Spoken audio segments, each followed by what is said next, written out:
delayed it just because I was making sure Travis wasn't about to say something horrible. I was just gonna say that like I knew it.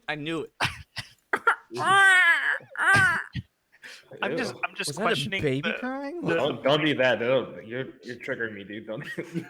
Oh yeah, Xavier hates kids. Xavier, Carson and I were reminded of that thing from when we played D&D that time where you're like, "What's a baby? What's a baby?" Dude, we were all like, we were on like a whole nother level that night. Yeah. That was so good.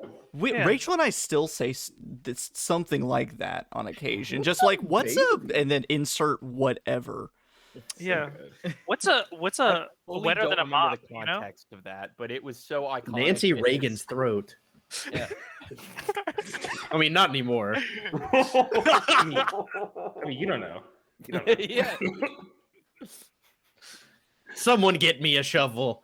I don't know if you saw related it so after Vladimir Lenin died, they preserved his corpse, and there was just an article that came out how they were like, I don't know, experimenting with further preservatives, and they said something about like rendering the body like useful and flexible or something like that. It was just like, damn, yo. No, they did not. We rendered the body submissive and breedable. Anyway, welcome to the stream, everyone. Don't worry about it. Have at it, world. Yeah, check out the new spell up on my Patreon. Instead of Submissive and breedable. What a bad spell name. I feel like that would be a feat. it's an enchantment. Oh It's yeah, a +1 to yeah. charisma. You submissive and breedable. no. Merry happy holidays, everyone. Merry holidays. Yeah, Happy everything. I truly hope that for Christmas you get a dick in a box. Ooh. What if they're not into that, Travis? Can we? I've been There's a a sign that'll second- teach you how to make it. Can we open the forum back up to having a reward where we can mute people? Yeah. I'm down for that. Yeah, I feel like we put a pin in that before. See, the Maybe we problem can is that if reflect like that. I can forcibly mute people, but they can just unmute themselves. So I don't think there's a way I can control the muting. I truly want to have that power just so I can mute Logan in the middle of a description. Logan's like, you can't do that. When turned off, only hosts can turn on their microphone. Oh, Yeah. Look at this. See, I This told is- you. Hold on, let me try muting Travis. This is true. Howard's gone to his head. Oh, okay, we can unmute. Okay, now wait a second. Let me turn on. Let me change this setting and see what happens. I'm Alright, interested Let's try this. because I think it's like only host. But nothing's I'm happening. stoked. Oh, okay, now I'm gonna. Oh, that just mutes everyone. Now it's just me talking. Haha, that's fun.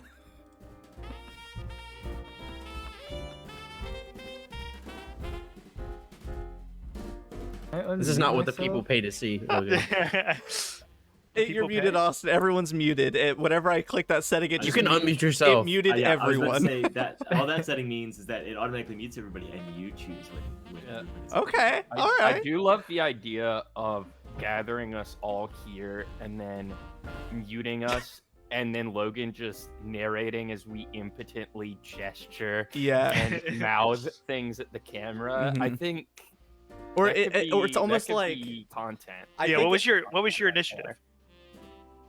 I almost think it like because I'm reading them right now, the Song of Ice and Fire books, where each chapter is focused on a single character. Like I'm just playing the game by myself, and then randomly I'm like, "What's Casimir doing?" And then I unmute you, and then I mute you again, and then I keep going.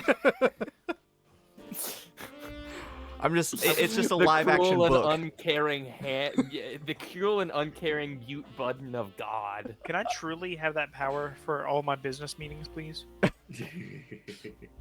Anyway, That's fair. Oh, Did you you're just in a hurry, anyway meet Jacob? Jacob Todd? Yes. Yeah. Jacob came out with the rhetorical long crook to pull us off that vaudeville stage.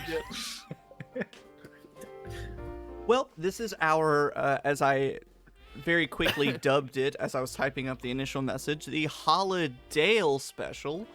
Do it for Dale. For the Dale after 3 for Dale. Three for Dale. This is our NASCAR themed one shot. You guys. Oh, no. Raise Now you Dale. gotta make that a Raise Dale. Patreon reward. NASCAR themed one shot. Hell yeah. I truly want to make ours actually a Raise Dale praise My hail. character's name is Skip Bowberry Johnson. Bowberry. Skip Cajun filet biscuit combo both sides with a sweet tea Johnson. Potato round. Hey, I'm Later, Earl. man. My name is Earl Earlson. That's just a normal character for you, Alan. Shut up. I mentioned my name is Earl to Rachel, and Rachel's never seen that show. Oh, I've never seen My Name Is Earl. It's such a weirdly good show. Is it? I've never seen it either. It's weirdly good. Travis, do you have some feedback for this? What? Anyway. I don't know what just happened. Jacob Todd I was being waiting for Travis to rude. start talking again and going, anyway. Like a very aimed shot right Yeah, there. it did. A little aggressive today. A little aggressive. I like it. Okay, all right. More aggressive. So, Anyway. to jump right into announcements, it's all the normal things for the most part, you know, Ooh. Patreon, Twitch, DMs Guild, all that stuff. I submitted my first Call of Cthulhu game for today, and once I get submitted, or once that gets approved, I will be essentially doing the next one, the next one, the next one. And so then come January, I will be GMing all sorts of Call of Cthulhu stuff. What I'm super excited about, the first time I did Call of Cthulhu through Start Playing, the people that played with me, well, for one, it was my first time professionally GMing. It was my first time GMing Call of Cthulhu, and I was doing sort of pre-made scenarios. So I was like, this isn't going to be good. So I'm going to charge very little for these seats. But people showed up, they enjoyed themselves, and most people were like, are you interested in doing like a long-term campaign? And I was like, no, I have a lot of campaigns going on right now. But this series of Call of Cthulhu adventures I'm going to be doing, even though they're all sort of isolated one-shots, they're all going to be loosely connected. So people can show up and play a one-shot, learn the game, get a feel for Call of Cthulhu, or they can return with the same characters and grow their characters within the Cthulhu mythos, connect these storylines together, start putting pieces of the puzzle together, and get the experience of more of a long-form campaign.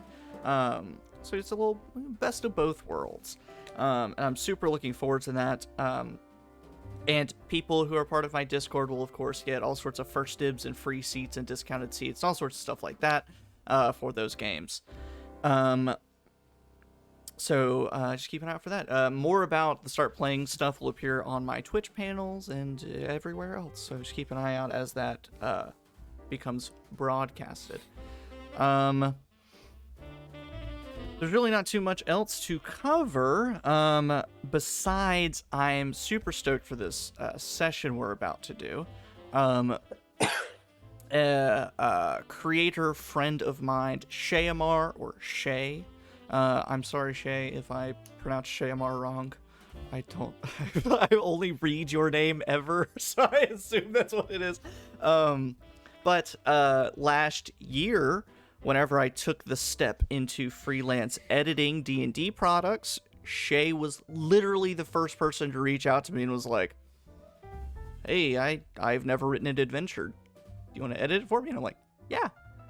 And currently I'm working on the third adventure with him and an encounter with him that we've done. And so this adventure we're going to be doing tonight was his Christmas-themed or holiday-themed adventure that he whipped up, or that he and I worked on last month. It is the cutest thing ever. I'm very excited for it, but as is the nature of this campaign, my players, the number of players, and the one-shot... You left it cute.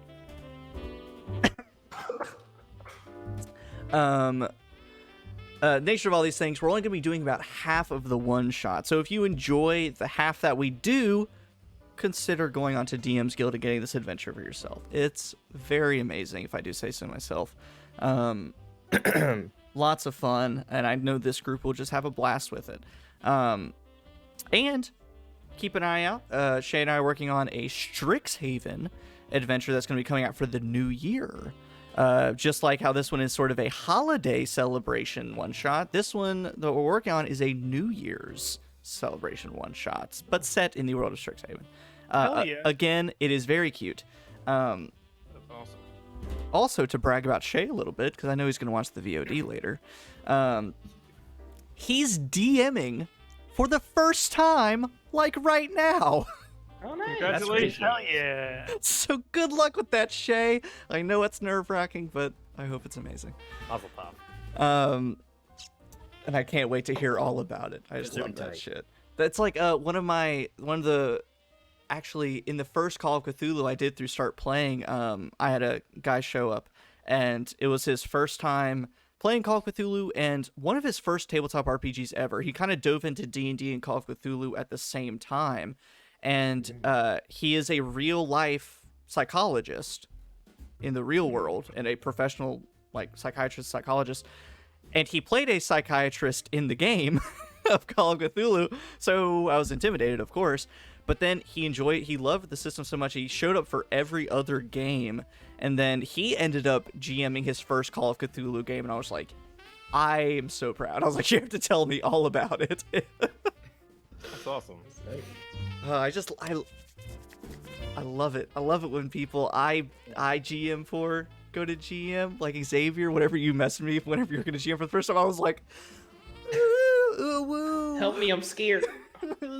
And now you have your own all Now all he's sorts of running his own campaigns. campaign, kicking our teeth in every other week, and we're loving it. It's a lot of fun. Yeah, I do love to just beat the hell out of you. Teeth in. Oh man. Yeah, I almost got fucking murked by Chimera. Yeah, I thought most of I heard that. that story of how like most of you almost got murked. And goddamn, if my blood pressure wasn't spiking right then, adrenaline just rushing. Great time. I wasn't worried. I had 2 health, and I was gonna just hide for the rest of the game. But besides that, there are no new announcements necessarily, just all the same stuff. Of course, as the new year hits, I have a lot of new projects that are going to be taking the front lines, all sorts of new things I'm going to be pursuing, so all sorts of good stuff on the horizon. If I had more time, I would have taken our intro and taken out the dramatic music and replaced it with Christmas music that was timed to the beats of the transitions. Simply having a wonderful Christmas time. It would have, that would have been the best. But I didn't think about it until like today, and I was like, yeah, that's not happening. One of these Christmas time. One of these weeks, I'm gonna just watch that on loop, synced up to Dark Side of the Moon, and see if anything comes about. Yeah, you're Be a like, great I time. know how to beat the campaign. Know what's gonna happen. Yeah, I'll arrive at a revelation by the end of that. Like Bacchus and his dreams. All right, so we're gonna roll the intro right now.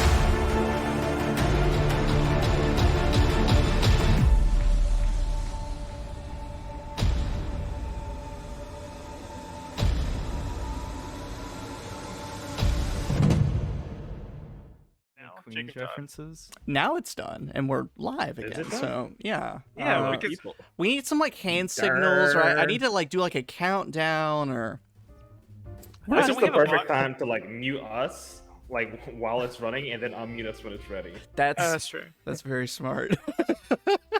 We're not By the good way, at this. Jacob Todd is not Louie. Yeah, because he dropped out, and I haven't had the time to My change internet it went yet. out. Leave me alone. Oh, do we want to take bets? Let me start a thing. All right, time to start the music. Start a prediction. How long will it take to fix the videos? Question. So are we starting to like once the poll starts? So like is this Yeah, included with it? Once the poll starts. I can only have 2 options, so it's just Okay, gonna be alright. 2 minutes or 5 minutes. You could just say like less Short than or time, long time. yeah. Short time. Yeah, and so the thing with predictions is, you bet your tings on which one's going to be the correct one. I'm gonna set the maximum to 5 minutes. If I take more than 5 minutes, I'm just gonna end the stream and we'll go home. We Promise? live a long time. Yep, short Are we- time or long time. There it goes. Are we not home now? Well, fellas, if we do need to end the stream, I do have a little flick we could all jump on if you're feeling The new Spider-Man movie? it. One would think, but no. A family feature fit for all holiday times. A little cinematic masterpiece called Hallmark Malcolm 2. So, what's your guys' favorite Christmas movie? Child's Christmas in Wales. I would say Die Hard. Yeah, all right, Travis. You're one of those. You're one of those. I don't want to disagree with you, but I also like it feels very much in a contrarian spirit to be like, oh, Die Hard's my favorite Christmas movie. I mean, Does the voice automatically happen when they say that, or is that just? I feel it's a biological imperative. It just kicks in. Yeah. yeah. My favorite is one of those Rankin Bass Christmas movies. I like Santa Claus is Coming to Town. I love Xavier's face over win that's happening right now. I don't know what you're talking about. I'm I'm trying to distract you so I win the prediction. The Rankin Bass ones wig me out a little bit because I don't know, the claymation is strange, but Heat Miser and Frost Miser's songs, straight Ooh. bangers. Straight Bangers. Actually, truly, He's- if we're talking about cartoons, He's actually a Snow Miser, but No it's all right. Miser. I apologize. And that's actually a year without a Santa Claus, not Santa Claus is Coming to Town. Well, yeah. I was just referencing to the larger canon of Rankin Bass films. Yeah, For Which the- is sure. pretty fucking weird no, if you go to yeah, peripheries, but anyway. I'm a huge fan of 8 Crazy Nights. That's a good choice. I'm not familiar with that one. It's Are the you Adam really- Sandler Christmas movie. It's actually Oh, really good. God. Like, it is truly actually really good. It's an animated movie. Hey, Carson, I feel like you would be the person to have seen this of anyone. Have you seen the Adam Sandler movie, The Cobbler? The Cobbler? Yeah, where he plays like a shoe repairman. I can't say I have. It's- I'll be He honest. doesn't make delicious peach Yeah. cobbler. Well, yeah, you tell me about the Cobbler, and then I'll provide my response. Logan. It's essentially, it gets real weird. If I recall correctly, he's playing this kind of like aging cobbler in New York. Okay. But essentially, in as modern day, yeah, in modern day, but then he starts realizing that there's something magical about his shop, and eventually he discovers this like crazy magical secret base beneath the shop that was his dad's. But the thing is, you figure that out in the last like 10 minutes of the movie. And so it's like all this magical stuff is happening, and then at the very end, it's like there's this whole magical underground thing beneath the shop, and then the movie's over. It's real wacky, but it's like really serious. It's strangely really, serious they play it straight. Yeah, it's like a strange, like serious fantasy movie, but with Adam Sandler as a shoemaker. That's interesting. Y'all I really will forgot admit, about Why Him, starring Bryan Cranston and James Franco, huh? Yeah, I definitely did forget that one. Did that feel like a short time or a long time? It was a short. It's a pretty arbitrary question you're asking. That felt like I'd go more on. Because I did the side too. of I long fixed the time. combat layout and the normal layout. Okay. Wow. Record. So Eight Crazy Nights is a Hanukkah movie made by Adam Sandler. Anyway. Does it count as a Christmas movie then?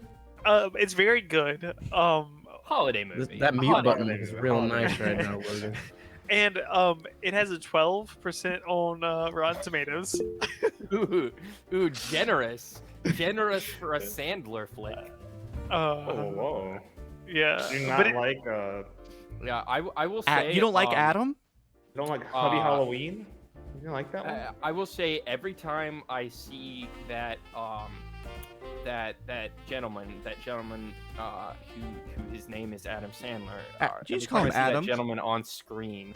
A deep pit of dread opens up in my stomach, for I know the experience which awaits me. I have It's gonna be a seen good one. Click. I have seen Click. Click is not a terrible movie. It's just okay. Okay, Travis, have you ever been trapped on a plane? with Okay, Click? all right. Have you ever been trapped in a flying metal tube? Have you ever been not trapped in a entertain you, Google Meet but call trying to play Adam D&D and then we Sandler's never get Click? to the D&D? We just sit here and talk about movies? Trapped if you enjoy the experience? Yeah. Have you did you know that Adam Sandler was in the Crosby Show? The Cosby? Cos or Cros? You said Crosby. Cosby. Yeah, Bill that's more The Crosby. Bing Crosby show? The Bing Crosby. Yeah, no. Where he I mistreats was his thinking family and Crosby, is Bill, very Dash, famous? Doug, but sure. Yeah. Happy Gilmore's not a terrible movie. That's a good movie. How about A Very Merry Christmas? What about Ooh. Jack and Jill? Where he plays both Jack and Jill. Holy There's cinema. that pit of dread. Just... Cinema. Uh, To quickly recap, last we left off, because we were technically supposed to start 40 minutes ago, apparently. Oh.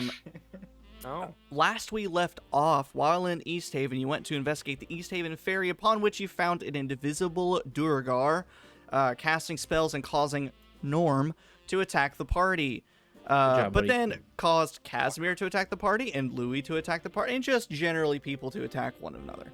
I ain't hit no one. That's fair. You didn't hit anybody. But eventually, a long battle ended up with his allies approaching and helping him to escape. After dispatching most of the duergar allies, he managed to capture one as a hostage, while the leader managed to escape because he was very tiny and invisible. But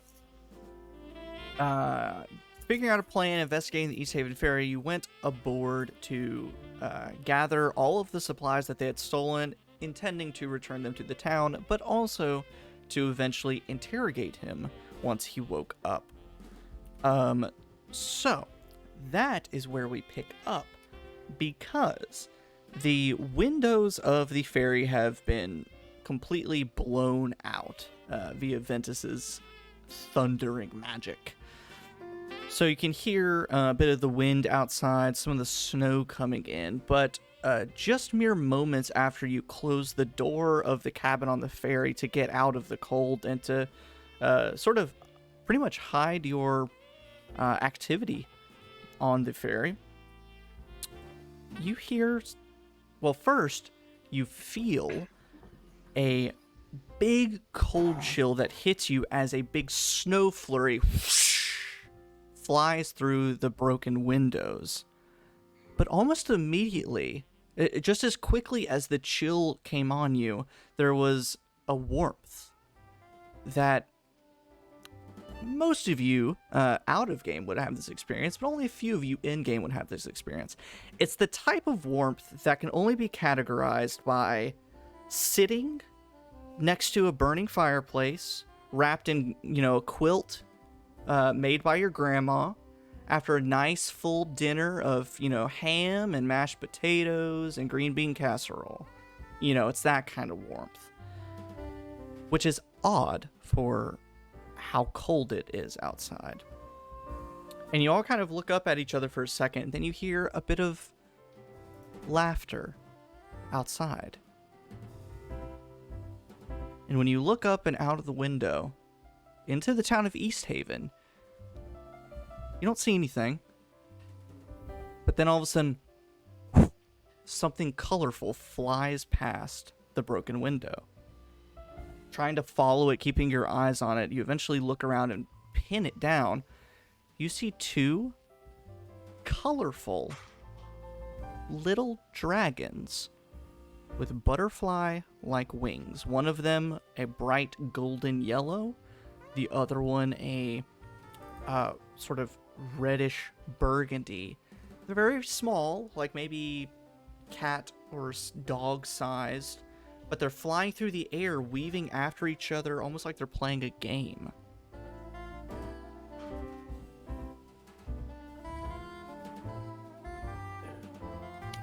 Does everyone see what I'm seeing, or I see it. Yeah, I'm gonna go outside. am I going crazy, or what? Yes. Louie, when you go outside, there's another big snow flurry that causes you to wince back a little bit. It's cold, but then again, you're filled with that little bit of warmth. And when you look up, the lake is frozen out away from you, but there's something sitting on the lake as you start to open your eyes. You see a set of carriages, a set of stagecoaches linked together, very colorful, ornate carriages.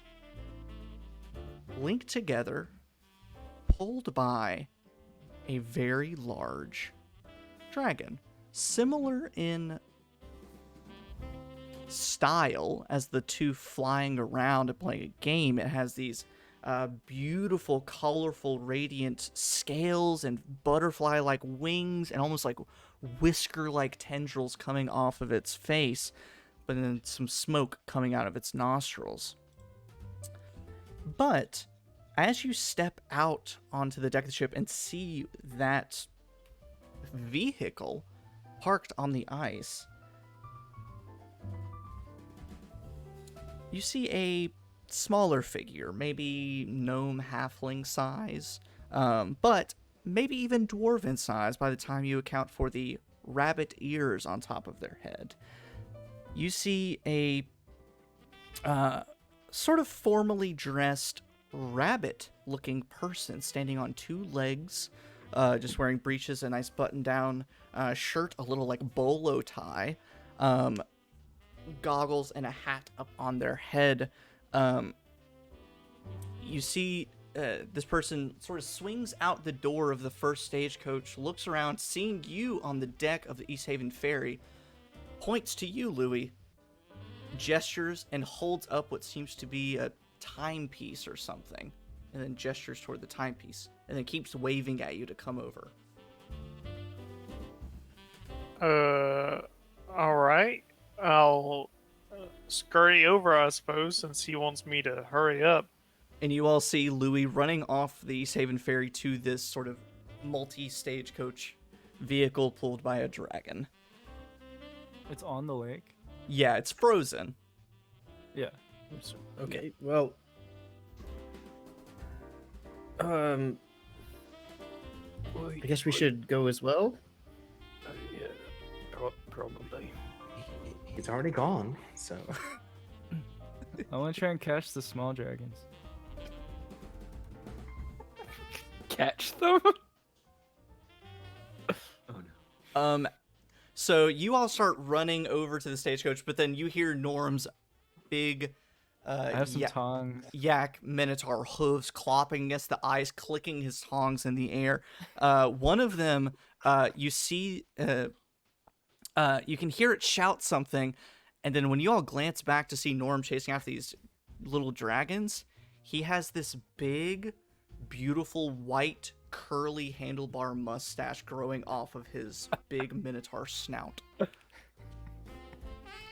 Incredible. And then you hear the two dragons just start cackling and laughing, flying around. Like that summit. So I look like Dr. Robotnik right now? Yes. Eggman. Eggman. Dr. Kintober before the fall? as the rest of you make it over to this beautifully ornate, multi-section stagecoach, this little rabbit person, as you get up close, they're maybe 3 feet tall, including the ears, so fairly small, but holding a timepiece in their hand, points to Norm, who's running around, clomping along the ice, and says, "Hey, can you all get him over here pretty quickly? Can you rein him in a little bit?" Can we rein him in? We Yeah, know he's him running for, around like, chasing the dragons. Can you get him over here? I don't think a Norm. Hey Norm. I'll go grab him. And I just kind of, with There's like, dragons. yeah, with like a weird glance towards this rabbit person, I'll just kind of shuffle over to where Norm is. Hey, come on, we're on a time limit. Come on, we have to be somewhere. Come on, speed it up. We have to be somewhere. Yes, all of you. Get him over here and I'll explain. Come on. No, I believe the rabbit gentleman would like to speak with you. About what? I'm afraid I don't know. Okay. Good lad. Walk back. So you make it back. You kind of circle around this little rabbit person, who is definitely giving off an air of someone seemingly in charge. And they look at all of you standing there and they say, "Well, it's a pleasure to meet you. My name is Mary Hoppins. That's Mary Hoppins with a Z, and I'm the conductor for your magical evening." This, and Thank you for the gestures clarification. gestures to the large stagecoach vehicle and says, "This is the Fey Express, and we need to get on with our evening.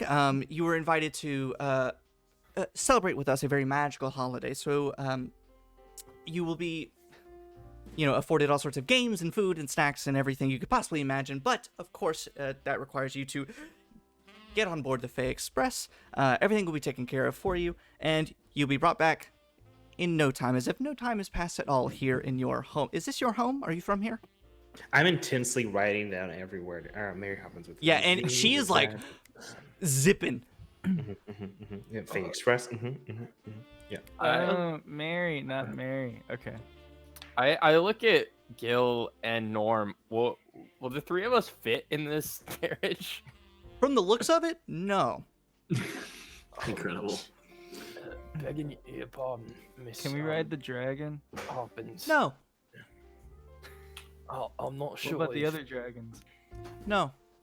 I'm not sure if me and the I gesture towards Norm and Gil. I'm not sure will fit in your. Oh, that won't be a problem. That won't be a problem at all. Yeah, how does that not work? Be a problem? Did you hear me say the word magical? You have to keep up a little bit. And she looks at you, Louie, for a second, and she gets really close, and you see her little rabbit nose twitch a little bit, and she says, "You look familiar. Have we met before?" I'm gonna be honest. I haven't drawn you in this here book, so I don't remember you. And I'm gonna go ahead and start drawing her in the book real quick. All right. Are you a rabbit? Somewhat. Are you a yak? Yeah. Yaks All talk but. here? They talk a little bit where I'm from too. Anyway, any further questions before we have to board? Hi, Mary Hoppins with the Z. I would absolutely love to join your carriage. However, before all of this, we got in a little bit of a scuffle. All right, a little bit of Sure, a scuffle. yes, I can see that. Heated match. Yes, I am bleeding profusely. I would love to. Do you have anything that can Yes, help we me can out take care of here? that as well. Yes, of course. Okay, yes, Oh, wonderful. cool. I also have no spells. Do you happen to? Yep, well, it'll all be taken care of. Great. Oh, Have you I'll seen go a for woman? I've That's seen a also woman white. before. Also whites. Do you know how to unthaw a river? I do not know. Yeah. Well, what about the dragons? Could Do you they? know where the white women are? Yeah. All right, so if you will kindly join me aboard the Fey Express, we will talk into more details about what to expect. But I feel like dragons could mount. I'm like whispering over. I feel like dragons could mount. Is that not their whole MO? That's true. Well, I've it really heard some- depends on what kind of dragon. I don't know if these are the sword that shoot fire. It could be poison or lightning. Do you think they and dragons and carts do what I've heard that they do? What have you heard? Never mind. You guys don't really have a concept of in a rush and on a time constraint, do Oh you? no, Louie, I think you're thinking of bad dragons, Louie. Oh, bad dragon. Okay. Yeah. And at this point, she moves around to the backside of the group and starts like edging you forward. Yeah. Like, all right, just Like you a know, duck your fucking head. Japanese train attendant. Yeah. I do like. I have more questions, but I suppose they could wait. Yep, and you are shoved, squished in between all your other party members and into the first stagecoach of the Fey Express. Almost immediately, you're filled with that sense of warmth again, of, you know, full of green bean casserole and grandma's quilt. Except you're not in a cramped, you know, 5x7 stagecoach carriage. It's a full room. Maybe 30 feet by 30 feet, beautiful cushioned chairs, a roaring fireplace, snack carts rolling around, little game tables, and people. Maybe a dozen people, several attendants. It's an entire space in here. And then you glance through the little doorway and you see the bleak, cold ice of Lake Donashir. Dinashir? I don't have the book open next to me. Dinashir just behind you, and Mary Poppins closes the door behind her. This must be the inside of the dragon. Ma'am, I don't think that is what that is. Yeah, can you teach me this magic?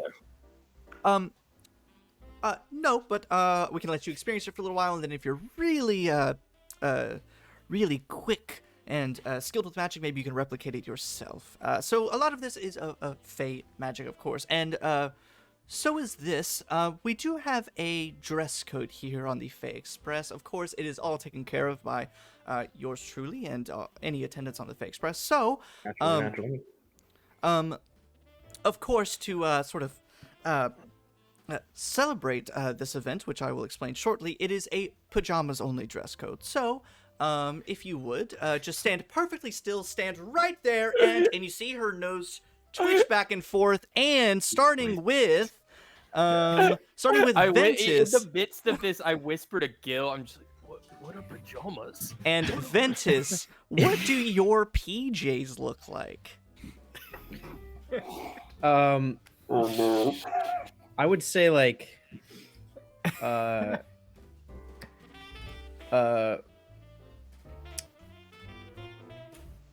a like navy dark like blue shirt, like sleep shirt, and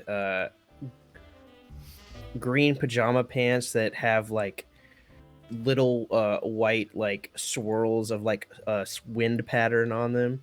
And then instead of my normal boots, I'm wearing slippers that have little toucans on them that look like Sir Zeph. And I have to ask, because of your background, are these just like, you know, very simple like polyester cotton blend kind of PJs? Are they like silk? Or are they like full 100% cotton? Are they? Oh, they're just normal. They're not too crazy. Okay. And then I'm still wearing like my scarf over it. You sleep in a scarf. Alrighty. Next up is Gil. What does Gil sleep in? Now I was about to say. Now the question here is: does he actually sleep in, or is it appropriately themed PJs? Because it's two very different answers. Whatever is funnier. I'll say meet in the middle, maybe. We'll go with appropriately themed PJs. Because what Gil would normally sleep in is probably just like a fur blanket, and that's it. He's naked.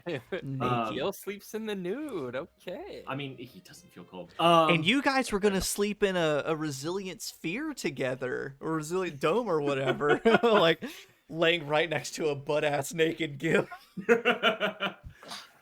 Oh God, I didn't think I'd get this far. Louie wants to sleep next to Gil then. Oh God. Oh, no. Sorry, spoken for. Anyway, an HR department for a fucking big party. We do. They're probably like silver with gold swirls, and they've got like little like dragons and mythological creatures all over them. And he's definitely wearing like fuzzy slippers. Like, they're like pink, memory fuzzy slippers. foam, that thick Sherpa, like the works. Yeah, but like it's got like little mythological creatures stuff all over, and you like sometimes you'll just like normally just like pretty serious looking Gil just kind of looks down and just like gets a little like childish grin on his face when he looks down and sees like a little dragon or something. He's like, amazing. Now this is going to be horrifying, I bet. Alan, what do Norm's pajamas look like? Because normally Norm is just a big heap of yak fur and a blacksmith's apron. Collared nightgown. like a Scrooge nightshirt. And like the link cap kind of thing. Damn it! I knew somebody was gonna do it. So I had to. Do you still have like pockets for your blacksmithing stuff? There's like a pocket, like a nerdy pocket protector. My sleeves are rolled up on this nightgown. Of course, why wouldn't they? So be? it looks like a dress shirt on top, but then it just keeps going. Do you have some kind of weird like footies for your minotaur hooves or slippers, No, or do you just go bare? I just got Adidas sandals. Are awesome. Travis, what are Louie's PJs? Both seasonal and in character. I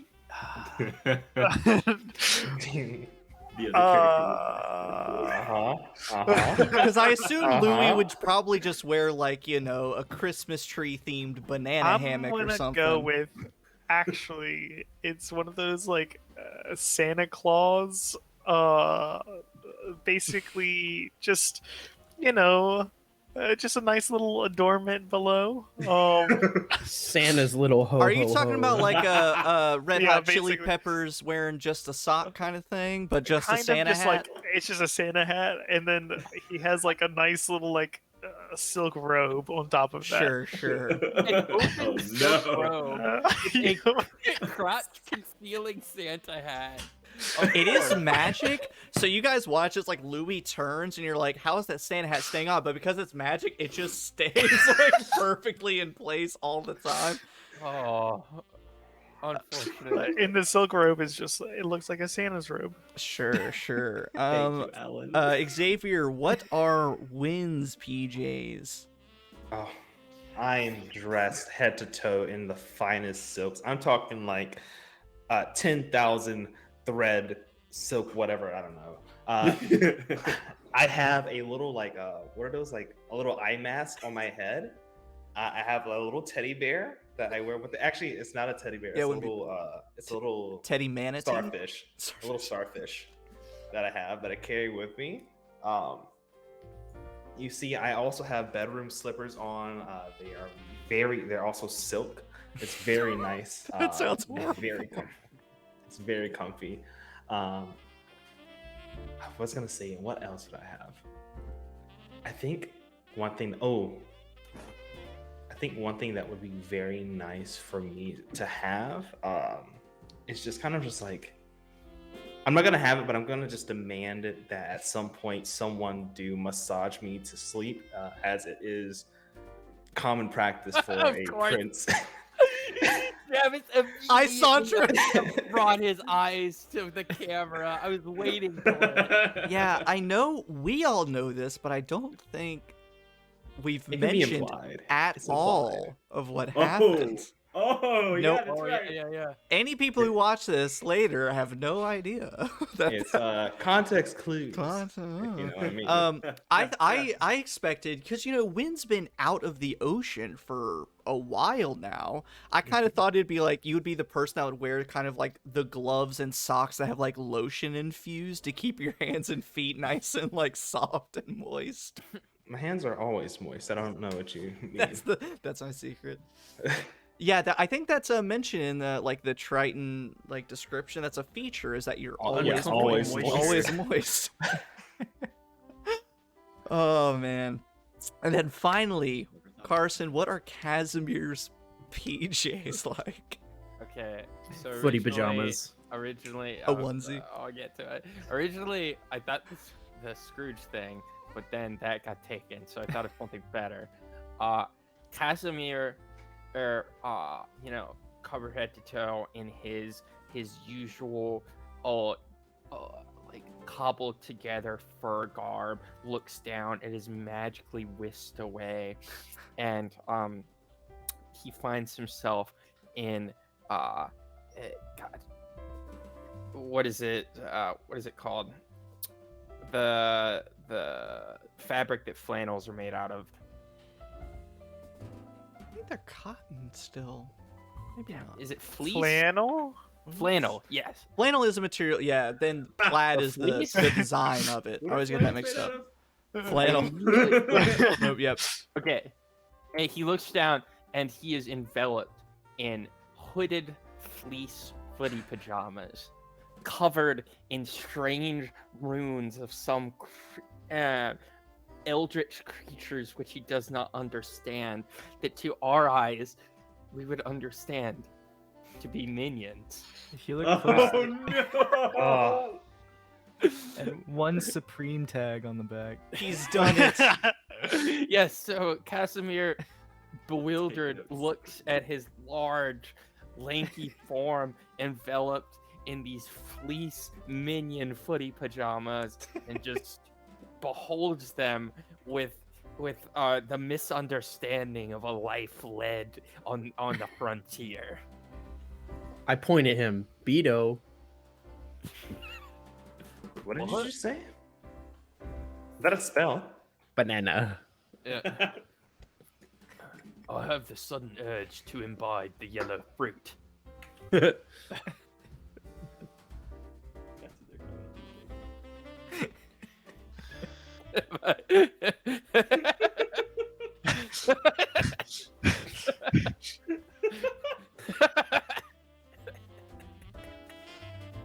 Oh, how badly I don't have the money to do it, but I want to just spend the money to get Casimir art remade for him in a Minions onesie. Yeah. Woo! Yeah, Travis, send me the artist info again. What money Oh. would that be? I'll my see God. I'll see what kind of weird Photoshop stuff I can do and just put minions Okay, on okay. his brown cloak and just recolor some stuff. Holy shit. I hate it Oh, I here. feel like I'm gonna throw up. Also, for reference, the artist stuff is in the stream little thingy in the top left corner. Woo! Sorry, you had to make that little So, before you can even continue to take in your PJs, the room around you, Mary Hoppins gets your attention. She snaps very quickly at you. And she says, all right, now that you're all in the proper dress for the evening, I must explain what's going on just a little bit. You have been specially selected by a Fey creature to help in his design of his own domain. Now, all the details of that you can read about, and she gestures over to a statue off to the side that is surrounded by historical-looking brass plaques. She says you can read about it all over there, and in fact, eventually, you'll be asked to sign something after writing down your favorite thing about your home. Previous people who have ridden the Fey Express and written down on these, what is called the Parchment of Promise. You can see old parchments up on the wall, and she gestures to the opposite wall, where you see framed along the entire wall all sorts of old, like, Declaration of Independence, old, tattered parchments with just littered with signatures. So you can see everyone who's ever ridden the Express all over there. But Oh my god. Sorry. He jumped up on me. I did not expect him to. She says, but once you sign the current Parchment of Promise, you can enjoy the treats and games and mingle with passengers as much as you wish. I I'm know sorry, you. What? what's in this contract exactly? It's not a contract. It's you just write down your favorite thing about your home, and then you sign your name and move on and play So games. there's no catch or anything. No, there's no catch at all. This is feeling really not Fey. I'm not used to Fey not having some kind of Well, catch. she holds up her little furred hand up to her mouth, leans forward to you, Louie, and says, "Mr. Kringle is no ordinary Fey." Huh. Oh my jeez. Uh-huh. So, if you will go see our, or at least my companion, co-worker, and fellow traveler on the Fey Express, Mr. Limselbop over there, and she gestures to this very rotund isn't a good enough word. This very spherical toad man. Spherical. Spherical toad man sitting in the corner in a nice little suit and bow tie, glasses, and a little newsy cap. It says Mr. Limselbop will walk you through the process of signing the Parchment of Promise, after which you can enjoy drinks, food, and games. Wonderful. She starts looking, and even your through your now pajamas, she's like, "Oh, I forgot. You all are still quite injured.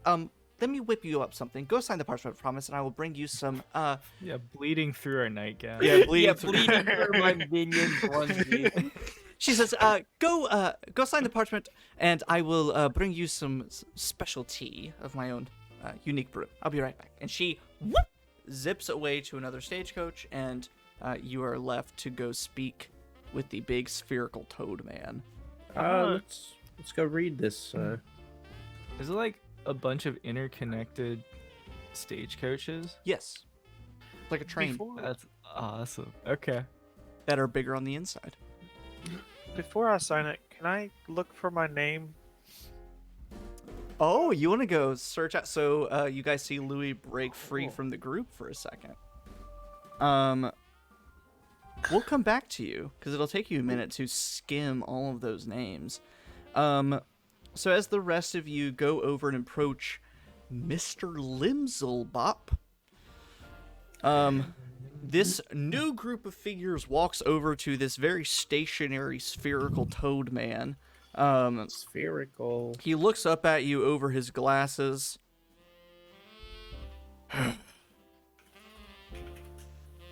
"Miss Hoppins! Another stop?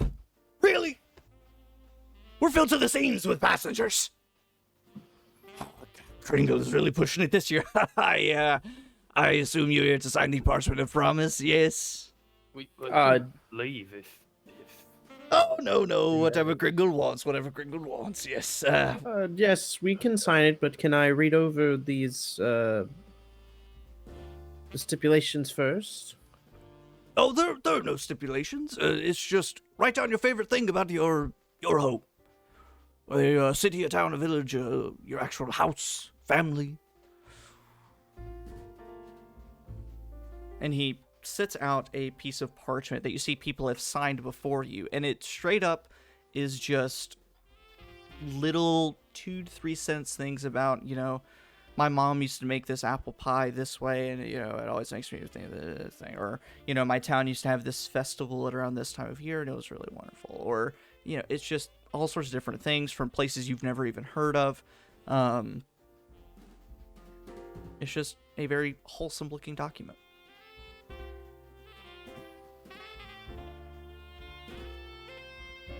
So, if we want to quickly run down the order once more, Ventus, what was the favorite thing about your home? Does it have to just be like one thing, or can it be like? Yeah, either one, either a specific thing, or even just like kind of a general a feeling, or just an aspect of your home that you still remember fondly.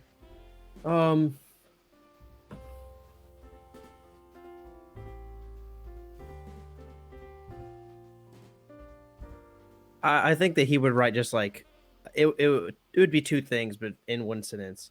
The smell of old books and a gentle, understanding smile of a loved one.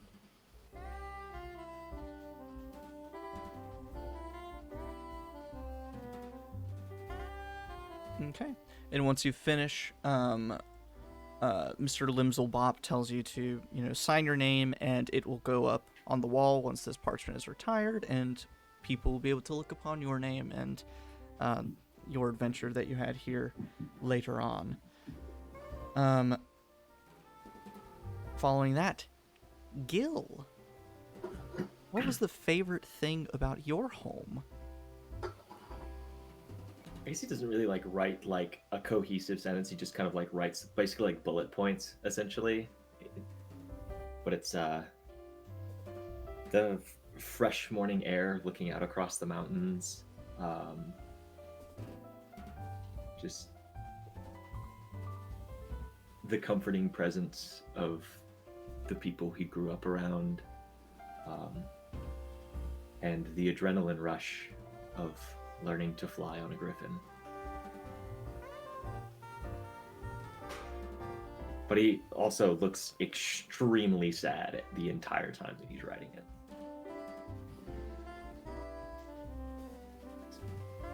Oof. You, I guess, Austin, do you just sign it as Gil? Do you sign a full name? Do you sign I with a signed my nickname? full name. I signed my full name. With a nickname too? Or do you leave that?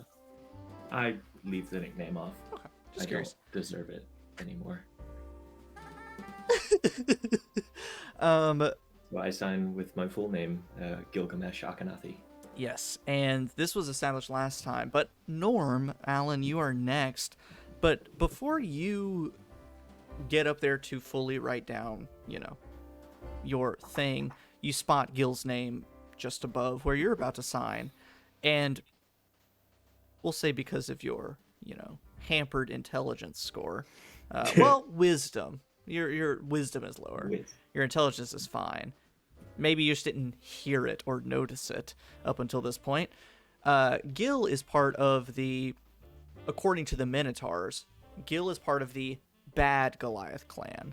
The ones who are very combat-oriented, didn't want to trade with the Minotaurs, and sort of viewed them a little more as antagonists rather than potential allies in the area. However, of course, Gil has not proven to be such an antagonist to you yet. We'll see, I guess.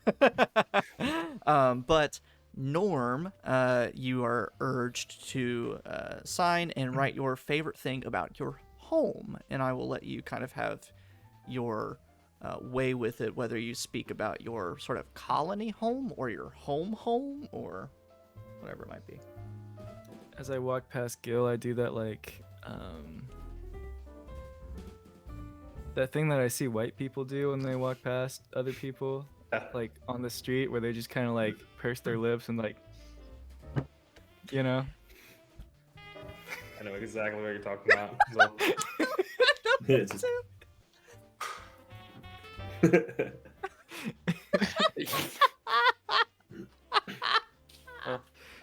I imagine as a yak, cow person, it's just your big lips is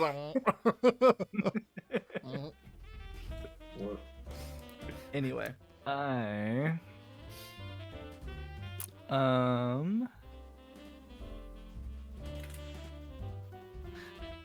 write about the happy herd huddle.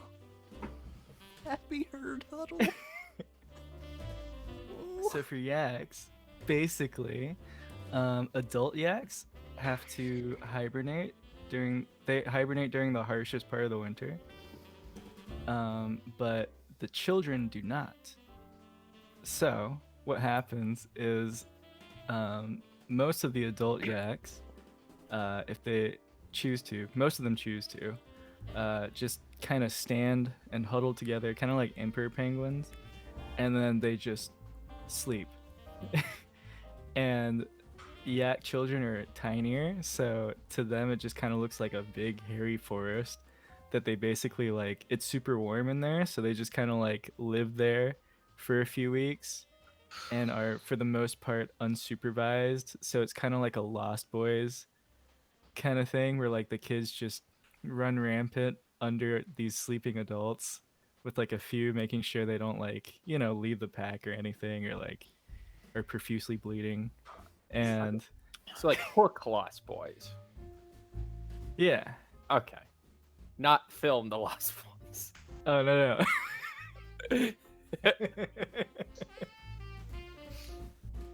And Good clarification. yeah, he just remembers being a kid doing that.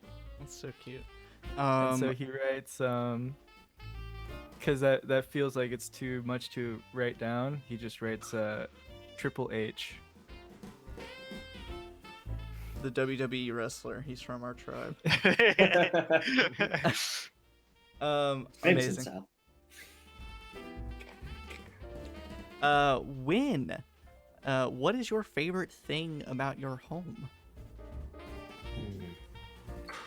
I think he thinks back during the holidays, and his most favorite thing about this time of year is that his nanny would bake just. She would bake just the most absolute delicious cookies. They were like sugar cookies, and they would all be shaped as wind. And he remembers just spending the holiday alone, but sitting there with his nanny, eating the sugar cookies. They were delicious. They brought him joy and comfort.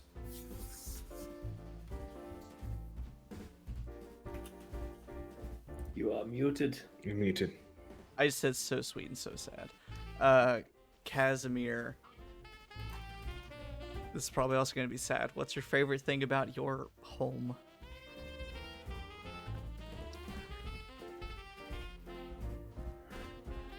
I think Casimir thinks on it.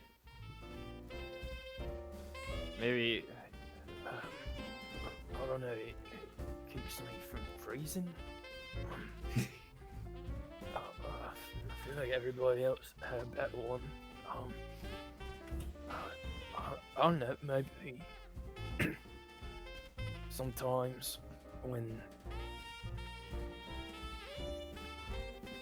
the meat some of hunted on the frost balls is kind of the fat is crackling on the fire and I'm playing my flute. I don't know. It's nice. Yeah. and then I have to like write something, don't I? Yeah. Cool. I kind of just lean down to the guy and just like Begging your pardon, sir, but I taught you the letter A. you did. Oh, I think I need more than that. I don't. know how to what? write. Here, but I can write it for you. Tell me what you want me to write. Thank you, Ventus. and I guess tell you in my rather ineloquent way what I've just said. I get I don't really know how to write my name, but At the end, I just kind of write like a messy like X. I write take a your messy hand. A. I That's the take only your letter I know how to do. I'll take your hand and I'll gesture and ask like, is this okay? I'll help you. And I'll take your hand and I'll try to in very like plain like block letters help Casimir write his name with his own hand. Yeah, you feel the fucking like scarily strong, long, kind of like spindly, sinewy fingers, kind of like shaking as they contort into this unfamiliar shape of holding like a pen or a pencil or whatever it is, or a quill, and just write out the name. And you see kind of like this little bit of pride pass over Casimir's face, and he just looks. There you go. thank you. A fine first attempt. We'll get it. We'll practice more. Oh, thank you, sir. That was. I go over to Casimir and I pat him on the back and I say, pretty soon, you can autograph the snow. I've heard that used in a very different context. All right. You can do that now. Well, I mean, I can produce. I do not know how to form the character. Well, I suppose I have a little experience now, but yeah. But, thank you.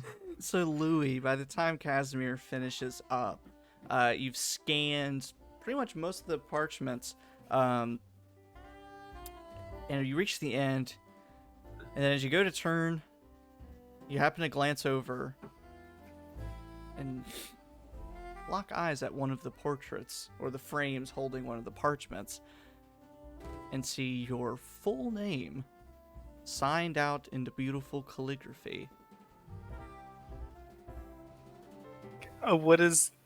Does it say what my favorite thing is about home?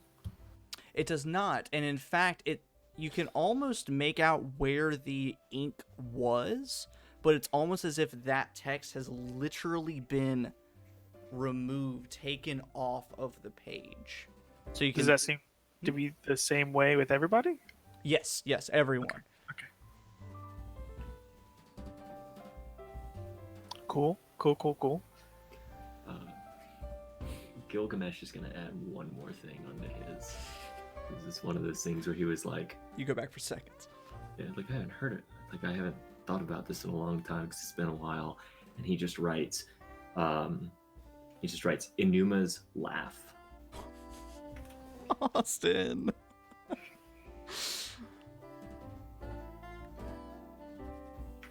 Am I supposed to say what I'm writing down? Yeah, so finally, when you were called up by the big toad man, what does Louie write down about his favorite thing about his home? I'm gonna like lean over to the toad man and be like, I'm gonna be honest. I don't remember much about my home. I don't remember my home. He kind of looks up at you for a second. Well, everybody's got a home. I mean, some are temporary, some are more permanent, but everybody's got a home. Okay. Okay, everybody has a home. All right. I'll write down. Olive Garden. When you're here, you're family. I'll write down. I don't know. We have the meat. I'll just write down. I don't know. These people around me. And then I'll put like a comma. Known you for like 2 days, bro. That's pretty weird. I don't remember anything of these 2 days. And then I'll write down. And then I'll kind of flick through the pages. And then I'll also write down. Oh shoot. Where are they? I literally wrote it down. I'll write down Zeg as my other.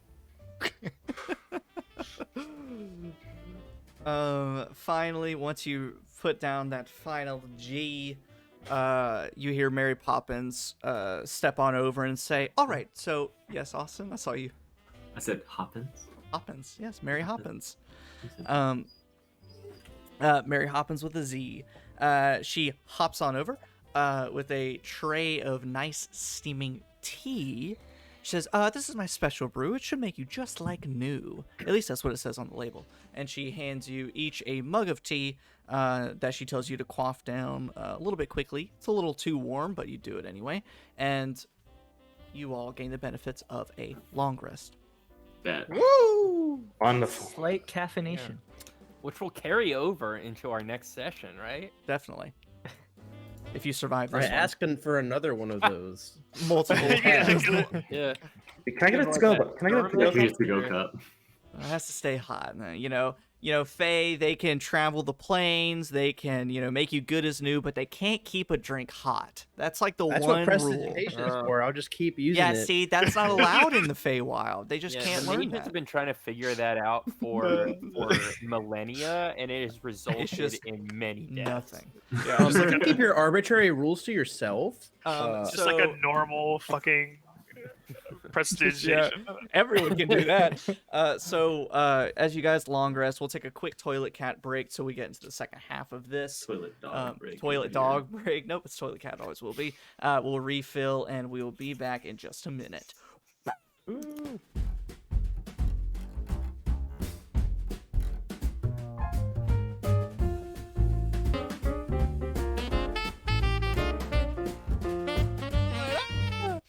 Okay.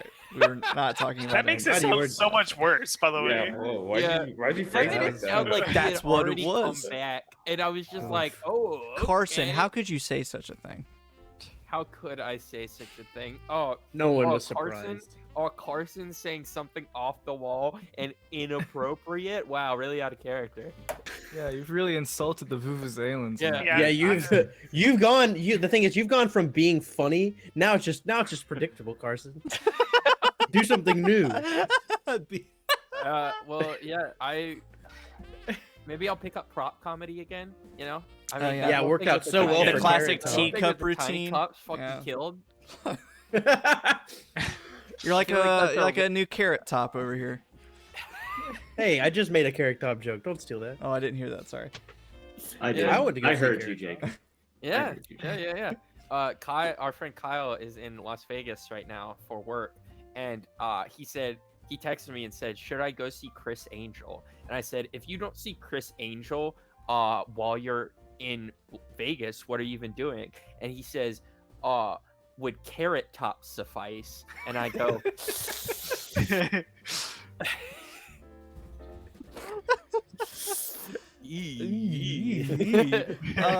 Okay. crowd. Okay, so you guys, you got your PJs. You signed the parchment of promise. Oh and yeah, we're doing something here. You've been given your special Fey tea that again it fills you with that just. Determination. I was about the first description was a multi-tiered thing of like food and blankets and hearth, and the second one was just food and warmth, and I almost just completely trimmed it down to say grandma's warmth. And that's an Grandma. entirely different scene. Cookies.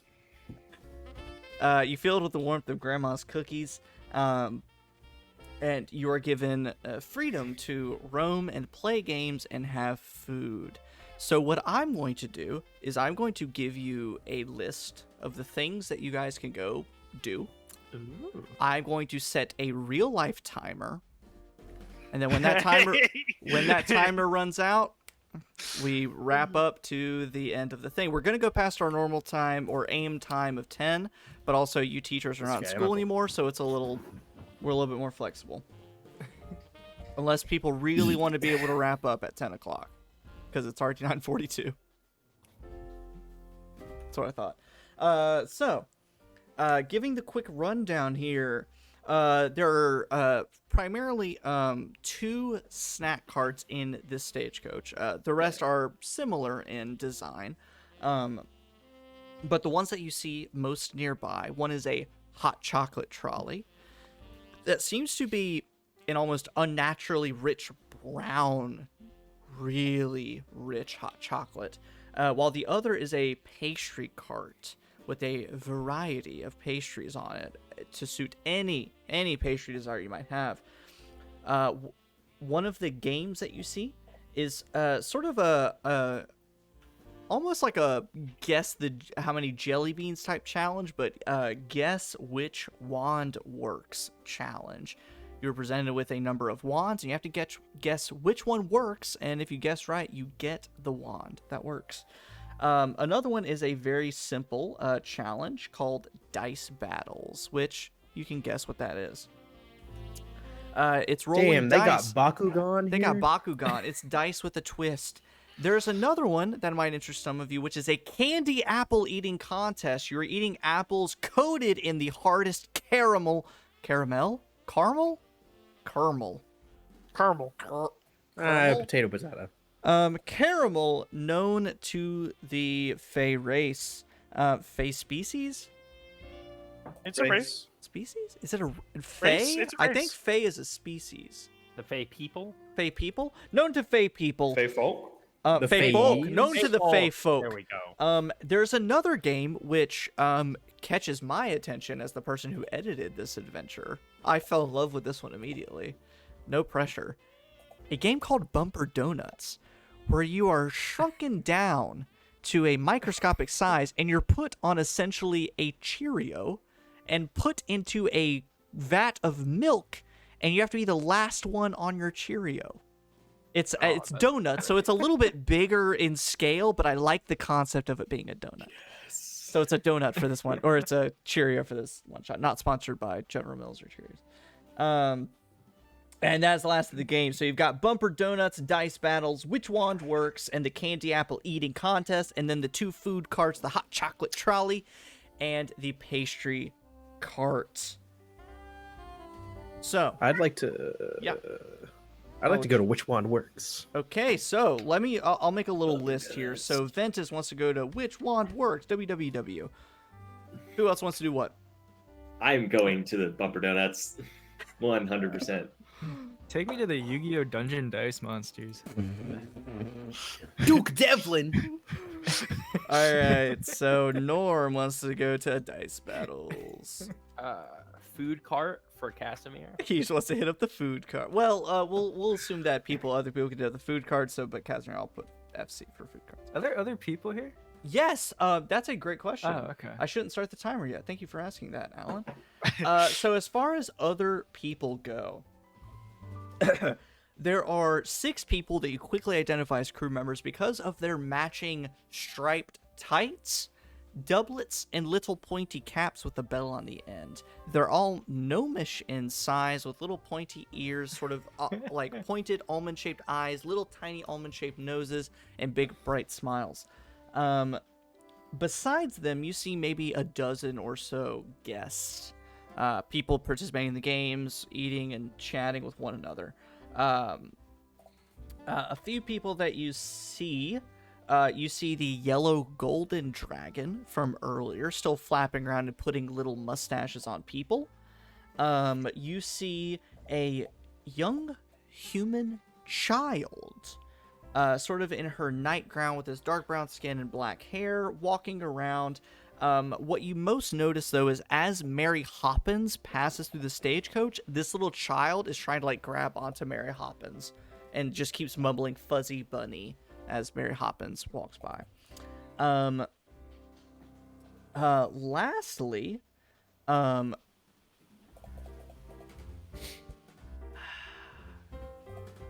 I get a volunteer? Yeah, I'll volunteer. All right, Travis spoke up. Travis, pick any NPC from Sharn Knights. Oh no! Any NPC? Any NPC that was living by the end of the campaign. Oh, Reggies is here and he's ready to settle for score. He's got a big old hole in him. I'm gonna say Larry the Lick. Somehow, that was also my first idea. So you guys see some... You suck. You guys see some human guy standing over there, kind of a ratty, tattered, falling apart suit, who's awkwardly sitting in one of the cushioned chairs, talking to people, drinking something, but just constantly licking his teeth. And then eventually, because Travis volunteered, Louie, you make eye contact with him, and he makes eye contact with you and just licks his teeth. I don't know what it is about that man, but I do not trust him. So Larry the Lick Tabor is here as well, along with the yellow dragon, the little child following Mary Poppins around. Magic missile, Larry's dead. And then just, of course, a handful of other people that if you're so interested to meet them, you're more than welcome to. So, people, food, games. So Alan, I think you were speaking up. That was your question. Cool. Those are the people, plus others, of course. Cool. Do we recognize any of them? No. All right. Is the bunny bothered by the kid? A little bit, but she's too determined on her job to let it get in her way. A child. I pick up the child. All right, so you're gonna hang out with A child. literal child. a No, literal you can't child. pick up people without the permission. That's not all right. That's not all right. So let's see. I think I've What got about kids? our Kids are people too. anyway. So I'm missing one. Louie, Me? what do you do? Yeah. I'm gonna be honest. I'm gonna just hit on some passengers. Do you want to hit on the guy licking his teeth or a dragon? Is the dragon of age? You'll have to find that out. But some alternatives. I will because Someone quote that. Hold on. is the dragon Yeah, of age. that is now quoted. I will. Being quoted. But yeah. Are you doing it? Are you quoting that, Logan? No, I'm reading something else. So someone else quote that. I I think got there's it, a I got command it. for it. I need to teach you guys. But Travis. It's quote. Oh no, it's like add quote in it. Okay, so Travis, you have the choice. Okay. A yellow dragon putting mustaches on people. Larry the Lick Alright. Tabor. A pixie, so very Okay. tiny, who is Okay. complimenting everyone. Like, ooh, I love your dress. I love your hat. I love your, this. I love that. A dragonborn guy who's sort of lightly tapping and swinging a wooden sword around. And this is the one that I'm interested. I assume this is your answer. A beautiful half-orc woman who is actively flirting with other people, but There we go. but in sort of a competitive way. Like she's also kind of challenging them to some of the games. Like, I bet you can't beat me. Yeah, I'm just gonna walk up to her. Yeah, that's what I thought. Yeah. And I'm gonna be like, "Mommy, sorry, mommy." You call her mommy a couple of times.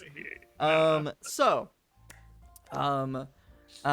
kind of bounce around in this list here because you're all kind of doing something unique and different. Of course, the bumper donuts is probably going to take the most time. So I'm going to bounce back and forth between Austin and everyone else a couple of times. So, Austin. Yeah. Gil approaches essentially what looks like a large treasure chest full of milk sitting at one side of the stage. I saw Travis's Mouth. Gil, as you approach, you see that people shout and exclaim as the little gnome attendant pulls a very tiny person from the chest of milk, sets them onto a tarp nearby. The person grows into full size again, as they started the game, but they're covered in milk still, as they seemingly have lost in their round of bumper donuts. You kind of glance over and see these tiny people and these little tiny, little donut pastries bumping into each other, but the milk is slowly dissolving at the little pastries, and they bump into each other and they crumble even more. They're taking swats at one another. They're paddling with their arms to bump into each other with force. Some of them are spraying milk with their hands like, a 12-year-old in a pool trying to splash their older sister. There's all sorts of crazy tactics trying to be the last one standing.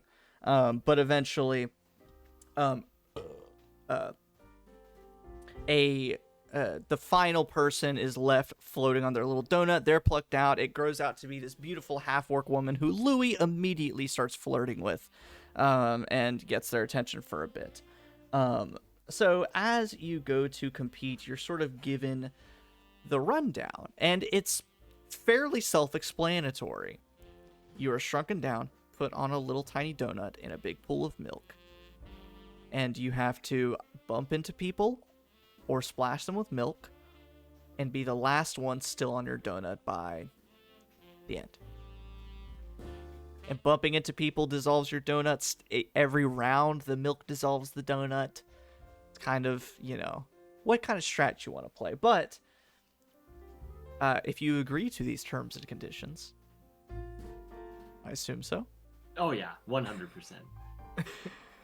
Is Gil going into this like, yeah, this seems like the most fun thing, or is he like kind of eager, like, yeah, let's do it?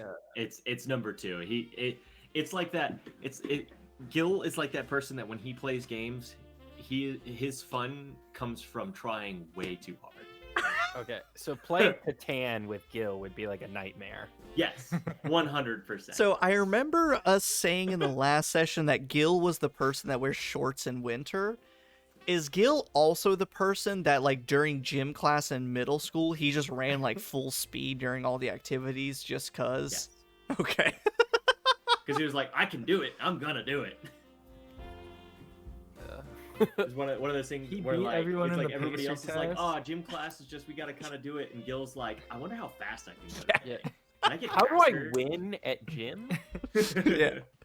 Yeah, he beat everyone in the pacer test, but by like 20. Yeah. Way too far. That the gym teachers were like, okay, the bell's about to ring. Yeah. You need to go change.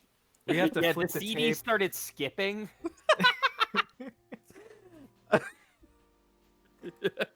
It got so scratched at the end.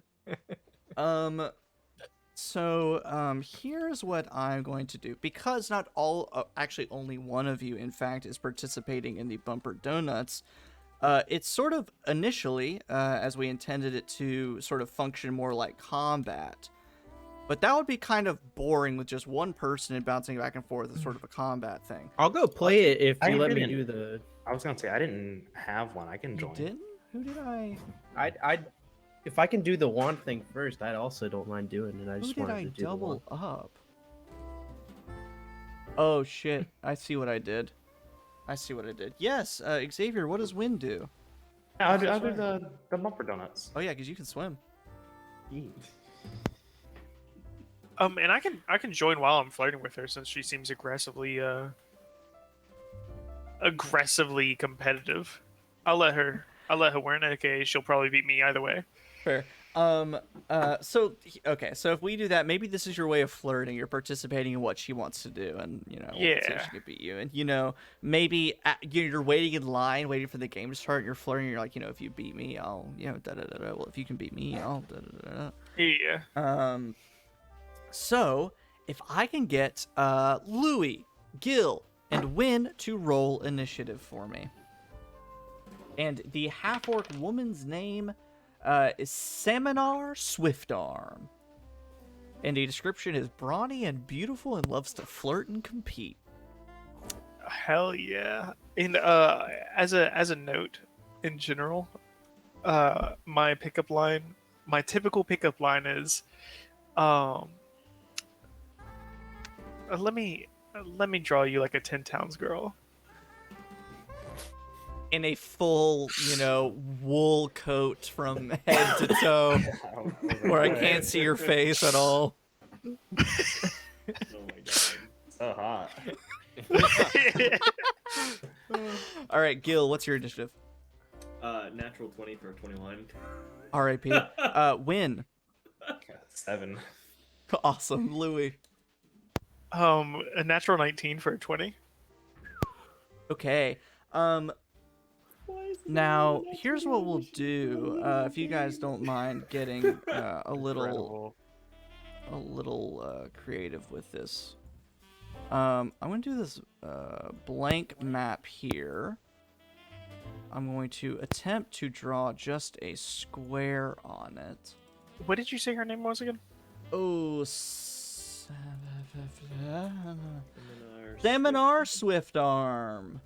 Seminar Swiftarm. Shaeomar Swiftarm. Yeah, Mercenary from the town of Phandalin.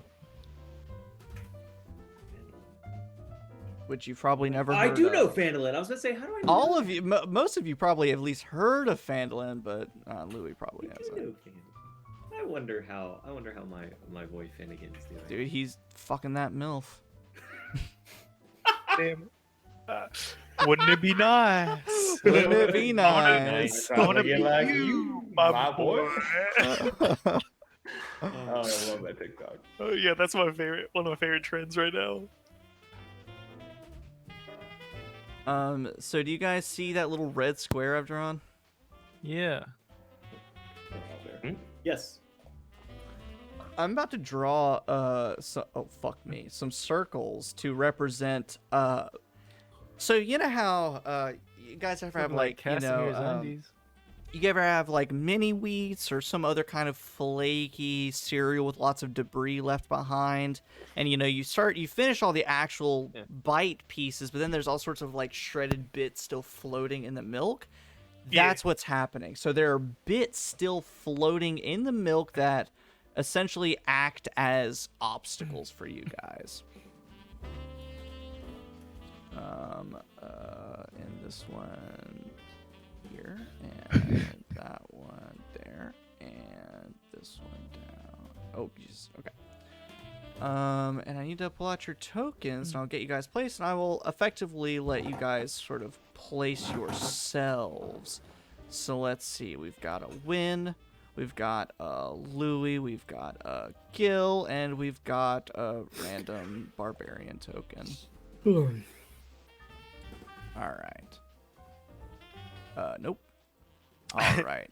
Win, Louie, a Gil. I will let you guys place yourselves wherever you wish while I talk to someone else for the time being. Okay. I would like to be across from wherever the random barbarian token is. So I guess over here. How's it taste? That's not me. The barbarian token? The milk. I feel like that would not be a. I don't. We're like in it, so I'm like, I don't know if that's like a. Yeah, people have definitely been putting their feet and hands into this all day. I mean, Yeah. sounds good to me. Is this Shut the milky? fuck Yeah. up, Travis. Vile. I'll start with Carson, because I think he will be the most patient with the food carts. And Carson, because the food carts are literally straight up, you grab a pastry, you grab some hot chocolate, and you sit there and sip on it. If you want to do something by the end, you're more than welcome to. Okay, Um, cool. If I could briefly describe, Yes, Casimir kind of like shuffles over there, in his footy pajamas, and kind of tentatively reaches out. And he just like, is there an attendant or something like that? one of those little gnome folks. I just asked him like, What is all this? Smells good. What is it? Gesturing, the pastry cart has the most diverse selection, and so the gnome standing there kind of looks at you for a second, then looks down and says, yeah, we've got some displacer beast claws, we've got some oh, they're themed. I love we've it. got some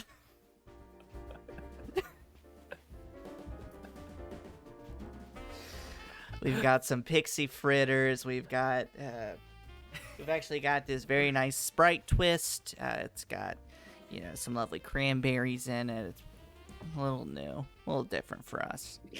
I again tentatively kind of like grasp in my long clawed fingers a single pixie fritter and bring it up to my fucking fanged maw and just kind of like take a little bite, and then you see just like my pupils dilate and I go. And as you do, you all look over, and Casimir has glitter covering like all of the fur and everything around his mouth as he chomps down on this pixie fritter. That was quite good. May I have another? It's like gruesomely cute. Yeah.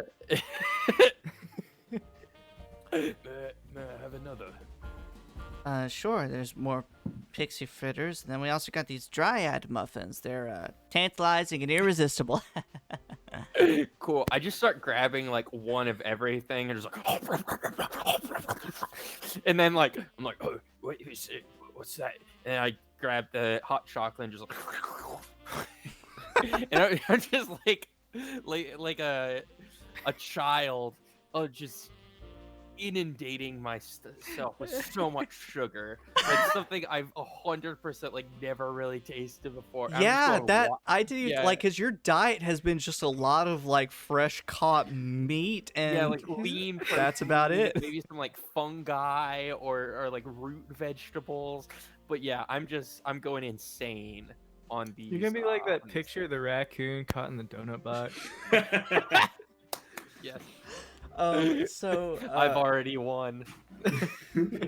so Carson, if Uh-huh. you'll roll first off, you were just scarfing down pastry, so I'm gonna give you a even bigger bonus. If you'll roll a d8 for me. Okay. Actually, I changed my mind. I'm so sorry. Roll 2d4 for me. 2d4. I'm gonna raise that median, raise that average a little bit. Okay. That is a 1 and a 3, so 4.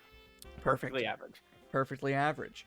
First off, from scarfing down all those pastries, you gain 4 temporary hit points. Oh.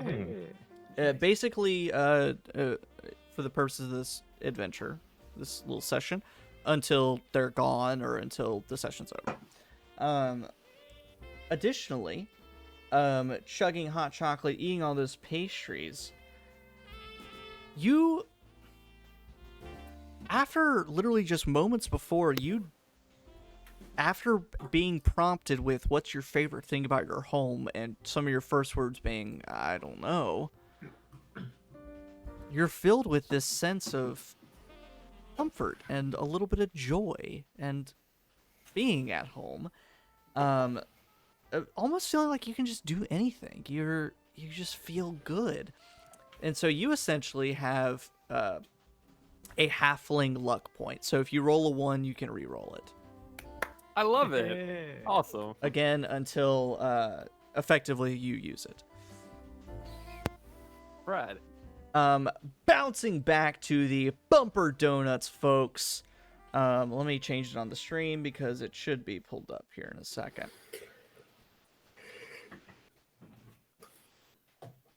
God, I remember reading the bumper donuts thing for the first time, and I was like, that's the cutest thing I've ever heard in my life. So, going first, Gil. Now, your options are somewhat limited, of course, because you're on a donut, and you're both mostly just at the whims of bumping into people and splashing milk. But here are sort of the more nitty-gritty mechanics of it. Actually, this is for all of you, for when your turn comes around. Your donuts have 40 hit points. Make a note of that. More than most of us. More than most of you. Right? You are Yeah. less sturdy than a donut. Good to know. Each donut has 40 hit points. On your turn, you can either bump someone or splash someone. Bumping someone means you move up to 20 feet in one direction. So you essentially paddle off, and that's the direction you're going. So if you can't really go that far, if you bump into an obstacle, there's a problem there. So you move up to 20 feet and bump into someone or an obstacle, depending on which comes first. And then, of course, if you bump into someone, there is a contested check, and so takes X amount of damage to their donut. Alternatively, you can move up to 10 feet, of course, in a single direction, as long as you don't meet an obstacle. You can move diagonally and all that good stuff. And you can splash someone within 10 feet. And essentially, you splash them with milk, you make an attack, you deal damage, etc., etc. You can also, for the splash attack, switch. So if you would prefer to splash and then move, you're more than welcome to do that. But at the end of each turn, your donut is eaten away by acid, and you take a little damage from that. When your donut reaches 0 hit points and it completely dissolves, you are removed from the game. And the last person left on their donut is the winner, and then ties are dealt with accordingly. Any questions? No. Gil, you are up first on your donut. You can either move 20 feet and bump someone, or you can splash and move, or move and splash.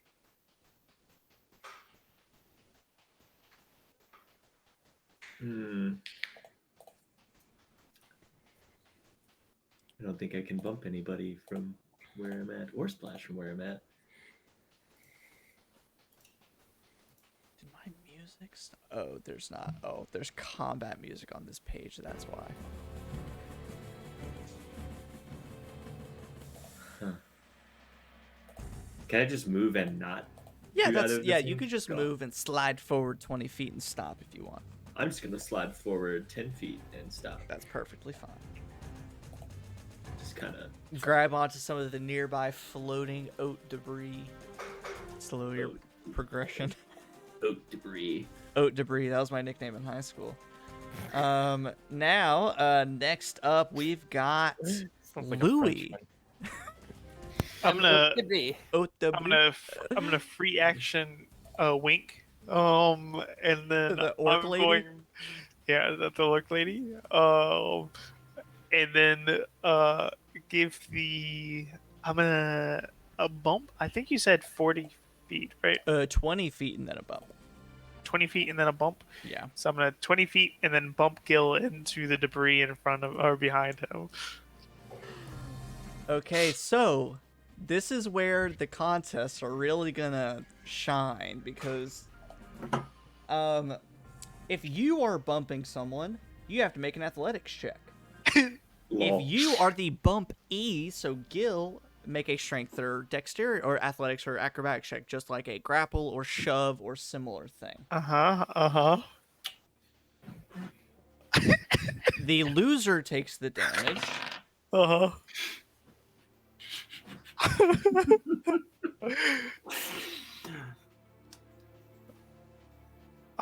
I rolled a 2 minus 1, which is 1. I rolled a 4, but plus 6, so it's 10. So, Gil, you do not I'm take... glad I didn't play this game. Gil, you don't take any extra bumping damage, but both of your donuts take 3 points of damage just from the sheer contact of it. Okay.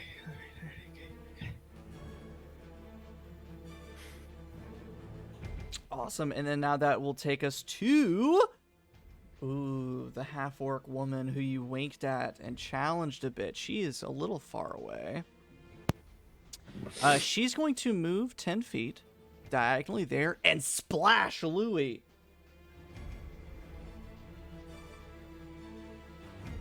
Ooh, okay. So she's going to splash Louie. Louie, your donut takes 3 points of damage. Gil's gonna give her a thumbs up. And Louie, on future contests, bumping contests until the end of your next turn, you have a -2 penalty. As you are now, you just had this whole sexy wink interaction challenging, and now you just got milk splashed all over your face, down your big, thick dwarven beard. Yeah, I'm gonna do that exact motion at her. I'm not even gonna. I'm just. And I'm gonna like splash it back through my hair and everything. And then you go to like open your eyes, ready, and then you have milk in your eyes. You're like, oh fuck me. Used to it.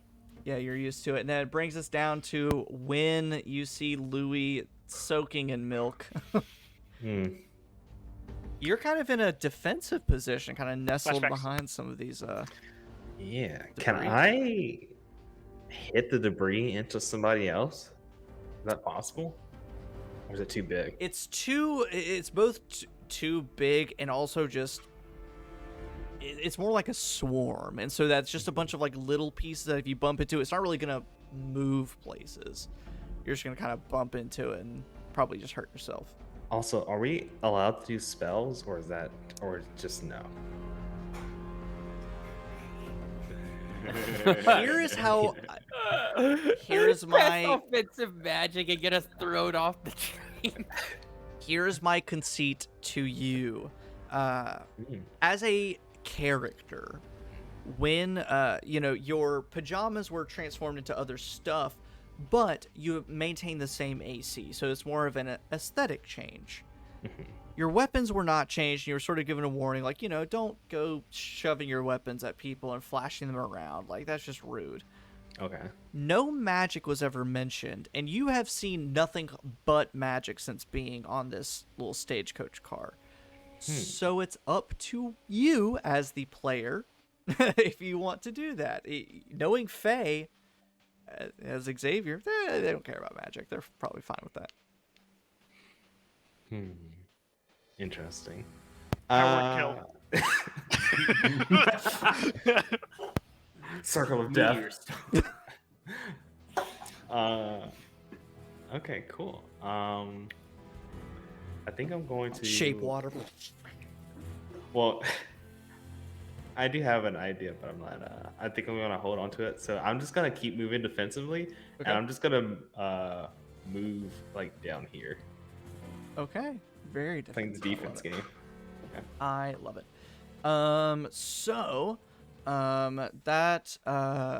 We will jump back a little bit away from the combat scene. Oh, the combat music's still playing over the holiday music. That's weird. Combat holiday music. Oh, the combat outside is frightful. So. But the milk is so delightful. Norm, we'll jump to you for a second because you Yo. pick up this child that's running around. Yeah.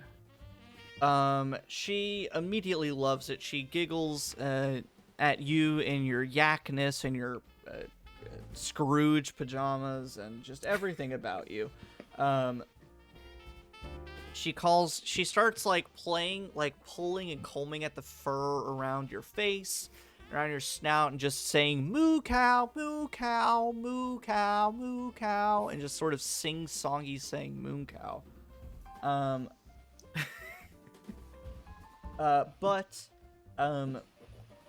She essentially just sorts of. You're doing great.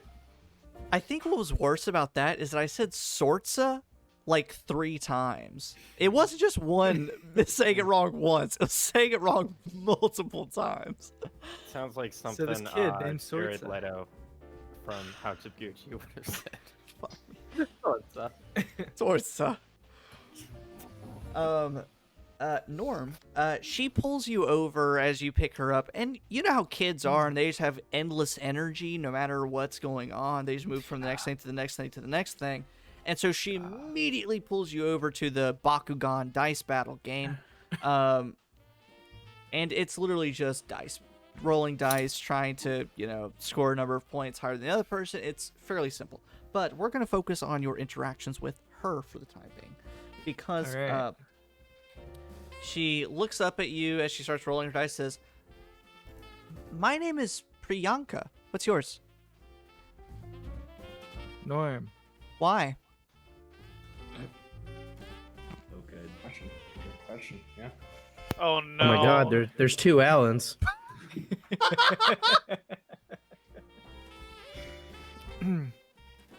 This sounds nice. "Why?"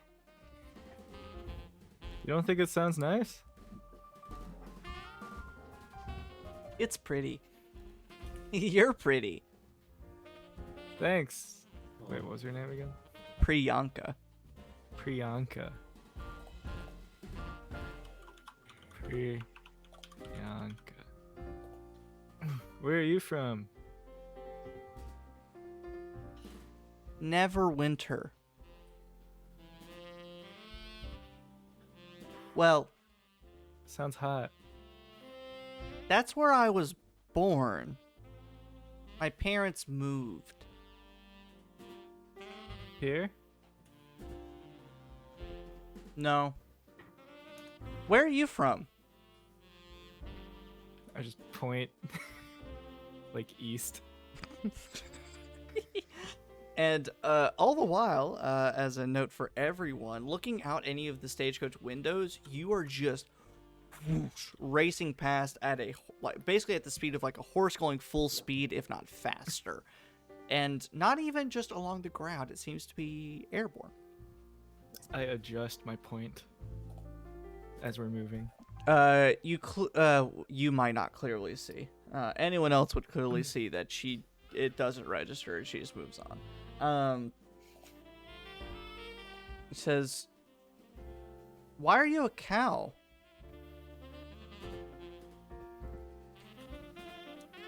I'm not a cow. I'm a cow. What are you? Yeah. You can't just ask that, kid. Yak. Yak. Yak. Yeah. Yak. Yak. Yeah. Yak. Yeah. Yak. Yeah. Yak. And you probably spend a full 5 minutes saying yak back and forth because it's a fun word to say. And eventually, she says, "Have you ever been to Neverwinter?" No. Oh, Have you? I was born there. Are you listening? Yo, throw this kid out the train. Why is it called Neverwinter?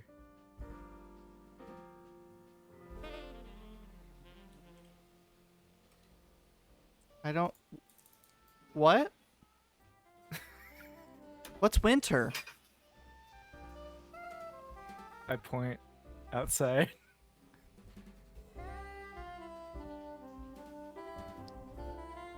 Do you like presents? Yeah. Do you like presents? Yeah. My brother likes presents. Do you want a present? Yeah, but do you have a present? I want to give my brother a present. Okay. Ever since our parents split, I haven't seen him in a while, and I really want to give him something from this trip. It's really cool here. This is so very much like a child. Holy crap! Woo! Giving so unnecessary information. What is your brother like? He likes to draw. Like animals. He likes animals. Is he cool? No. I'm sorry. I'm sorry. Why? That he's not cool.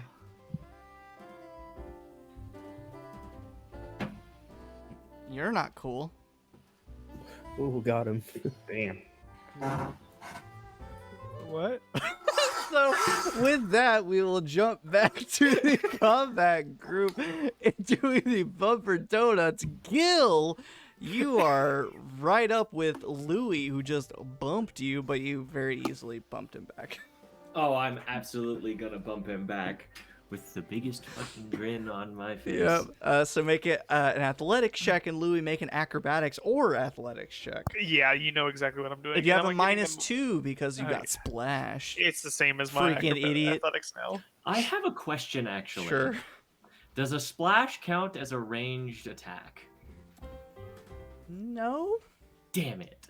At least not according to this adventure that Shay and I did. Damn. Maybe in a With the smite. in a later It's gonna review. smite the donut. No. Bro, that's BM.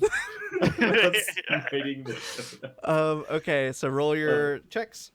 Yeah. I right. assume Travis is gonna fail, but who Yeah, I'm knows? gonna lose. I That rolled a depends. 6, which is a 5. Wow. Well, I got a 15, so. So first off, Austin, if you will roll Uh-huh. a D4. Okay. A 4.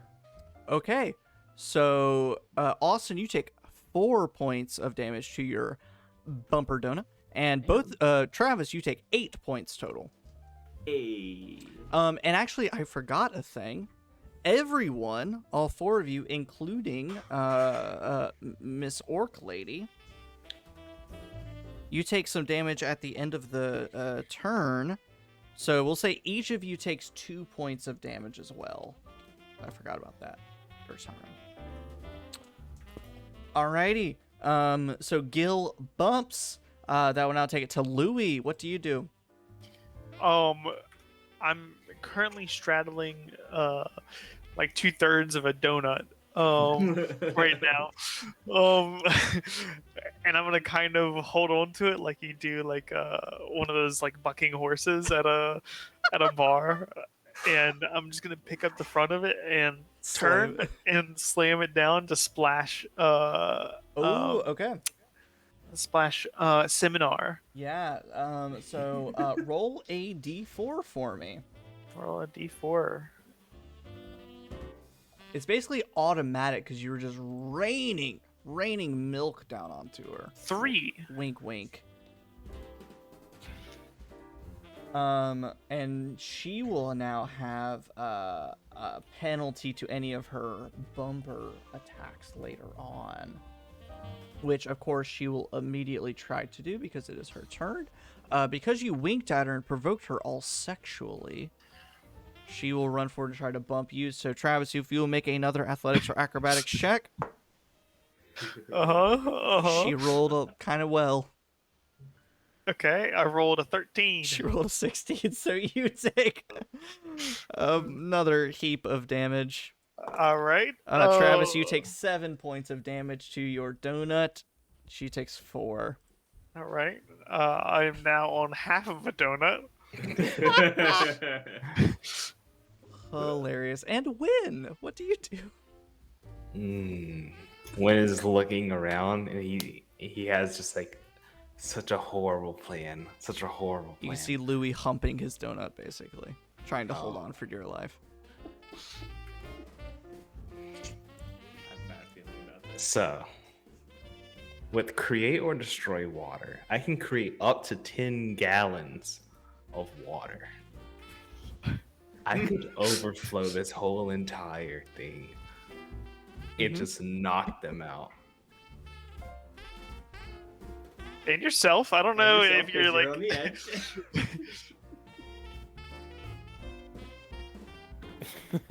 Is this a if I can't win, no chance situation? Absolutely. Oh yeah, that's definitely on brand. That's exactly what Win would do. So I'm just gonna hold. I'm gonna hold that spell. You're gonna hang back. And if people start attacking me, I'm just gonna be like holding it up. You see my hands, just like there's like an orb of water. I'm just like holding. It's like a spirit bomb, and I'm just like holding it up. I imagine, like, Louie's holding on for dear life. Gil probably sees that and is just like, oh, fuck. The one guy that brought a grenade to a gunfight. Yeah. It's not even a gunfight. It's like a smacking match. Yeah. And it's...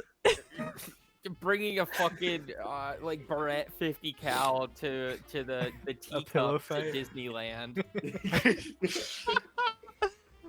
Welcome to America. All right, hot take. Now we'll move on over to the Which Wand Works, Jacob. So Ventus, you approach what seems to be, you know how like magicians will do the sort of balls in a cup on like a little foldable table in front of them. It's kind of like that kind of little table, upon which lay 4 wands of varying designs and styles. You are told that 3 of the wands are totally bogus and are useless. One of them is actually magical.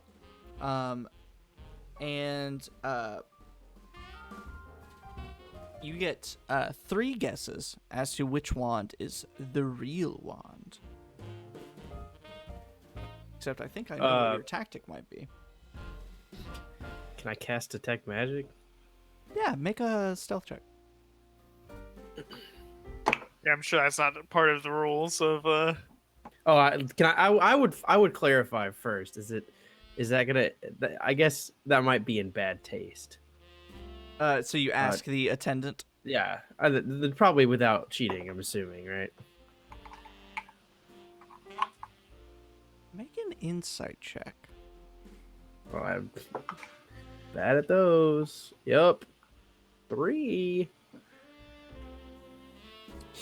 This gnome attendant says, as long as you don't get caught. Well, Like these people. I'm gonna try not to do it. I think I'll try to play this straight. Start Vince guessing? wouldn't try to cheat as a first result. Yeah, I don't Um, think any of your characters would cheat. Not this one. Let's see. I'd like to look at each of them. So effectively, the way the mechanics of this work, it's straight up just a randomized rolling sim. Because even just looking at each one, they're so fey in design that they all look splendid and magical. So just like this is like there's 1, there's 2, there's 3, there's 4. I just say a number and then we'll. It's you roll a d4, I roll a d4, and if we roll the same number, then you win, Okay. and you get 3 chances. So I'll just do that. 4. First guess, incorrect. Second Okay. guess.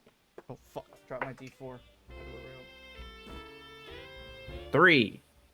Second guess, incorrect. What's your third guess? 4. Do I have to say a Third different? guess, incorrect. Okay. If there's only 4, It's a pretty low chance. 25% chance isn't great. And you are sort of shooed away fairly quickly. And as you are shooed away, they replace 2 of those wands with 2 other wands. So they replace them out, and if you win, you get to keep one of the wands. So they have sort of a supply that they keep shifting out and rotating. I want to play again. Ventus is a little bit of a gambler. See, now we're starting his addiction. I want to play Train is again. done. You have unfortunately pushed to the back of the line, waiting until the next person. Let's jump back to the bumper folks. Gil, do some bumping, man. Oh, he's gone. Let me go again. Fine, roll a d4. Actually, whoop. Stop that. Take it. Do whatever you want with it. Carson, is there anything Casimir, after going on a freaking sugar binge, is there anything that he wants to do?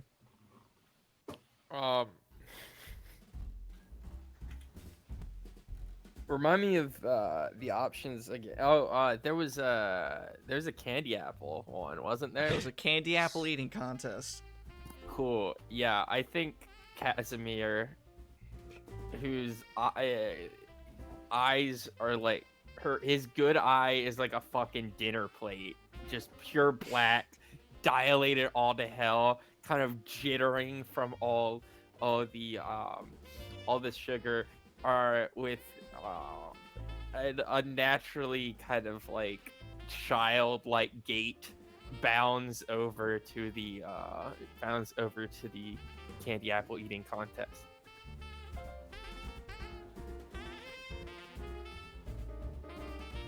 So, as you sit down amid all of these other contestants, one of them is Larry the Lick Tabor, who's licking his teeth great. over and over again. He makes eye contact with you, just licking his teeth. I make eye contact with anybody else. Effectively, you're competing with 3 other folks. I'll still never forgive you, Travis, for putting Larry the Lick Tabor in our fucking delightful Christmas I figured it one. was either going to be him or You could have picked the Catwoman. That would have been cool. You could yeah. have picked Cara Mintonen, the fucking dope ass Warforged lady. You could have picked Varian's mom. Their Pick golden Melee. cookies. nice. I could have Yeah. picked Varian. You could have picked. Yeah. No, it's NPCs. So effectively, you're competing Mr. against these Gilmore. other folks to be the first one to finish their candy apple first. I already said first. I said first twice. So let me start a new list here. Casimir, if you will roll me some initiative. Initiative. All right, pretty decent. I don't add much, but that's a 16. Okay, that's pretty good. That's pretty good.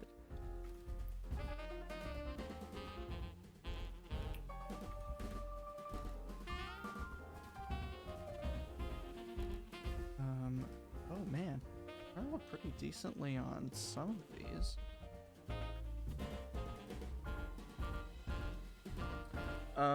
Okay. So we'll go ahead and speed through the first round. The first round of this is straight up just getting through the super hard caramel coating on the outside of this candy apple. So the first person we'll say is Larry the Lick Tabor. Oh, he's got so much saliva. He's gonna dissolve it in no Gonna time. eat right through it. It's gonna make a strength check to bite through it. Okay. He succeeds. He crunches straight through it. Then he licks his teeth clean, smiles at you with a little bit of caramel falling from his lips. Now, There's other people. Why is he looking at me? so Carson, if you will roll a strength check to bite through that caramel coating. I don't know that Casimir's taking particularly good care of his teeth, so that is a shout out to the 2 crew on that bad boy. That is a 5 with modifiers. This caramel coating is so tough and so hard. You go to crunch down on it, and it makes your teeth ache so badly. The 2 people that bite down behind you, only one of them manages to bite through. Okay. So you are effectively in the second half of this group. Austin is still not back, so we will skip over to... There he is. He's back. He's back. Oh, Austin, you're here? Yeah, I'm here. Oh, camera wasn't functioning for a second. So Austin, it is your go in the bumper donuts. The bumper. Monster Jam!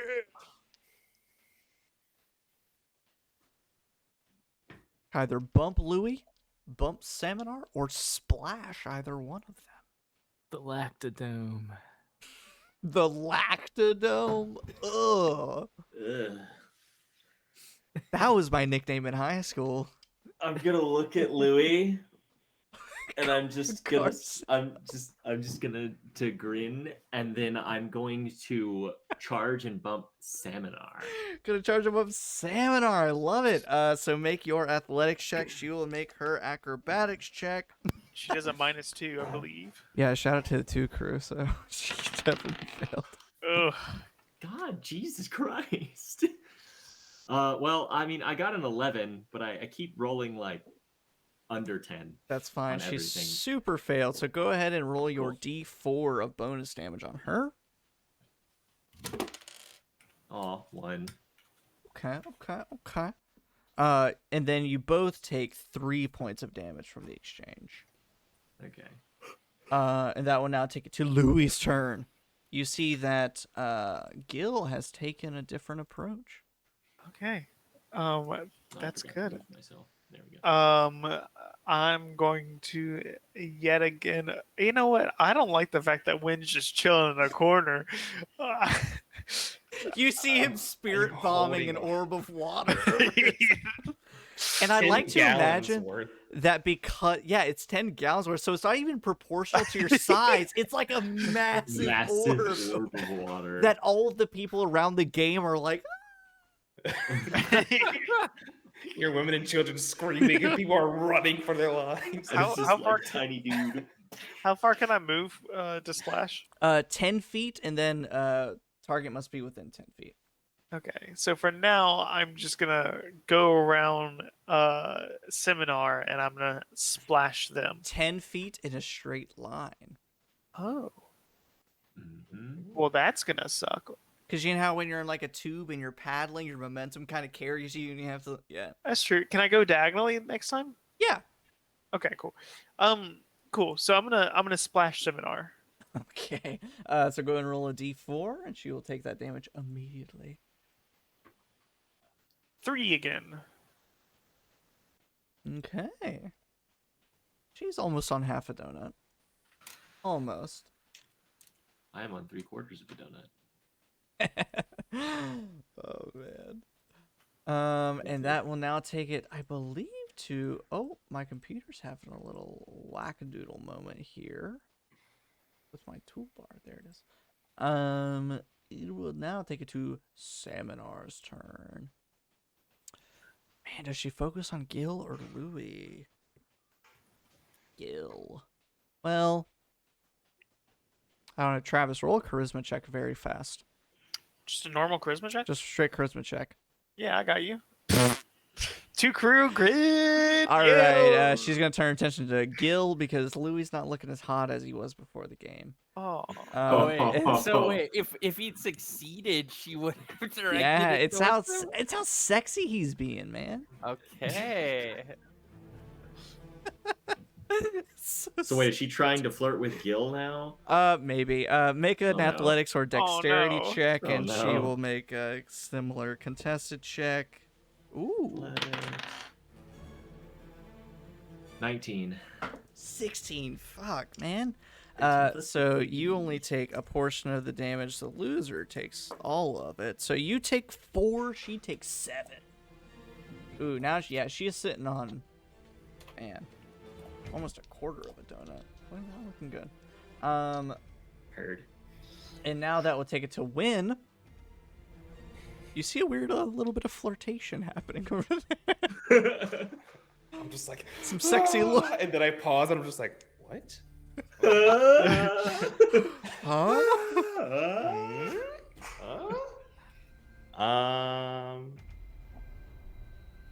Who looks like they're worse for wear?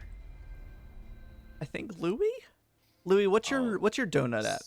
My donut's at a little bit below half. So is or half orc ladies. Hers is a little below half as well. Seminar, yeah. Here's what I'm gonna do. I'm just gonna shout. I'm like, nobody attacks me. If anybody attacks me, I'm dropping this on all of us. You'll all drown. I'll drown us all. And you just see me just like going crazy. My eyes are just going. And I imagine like literally just 15 minutes before, you watched Win conjure a cloud of starlight and dusk saying that he was the warrior of twilight. So, you know, might be believable. I think it's a little crazy. Yeah. He's going a little crazy. Might be a little crazy. So Alan, Nuts. this little girl just called you basically not cool. Killer. Oh, there we go. Okay. Yeah, and I'll say, what? Where are you from?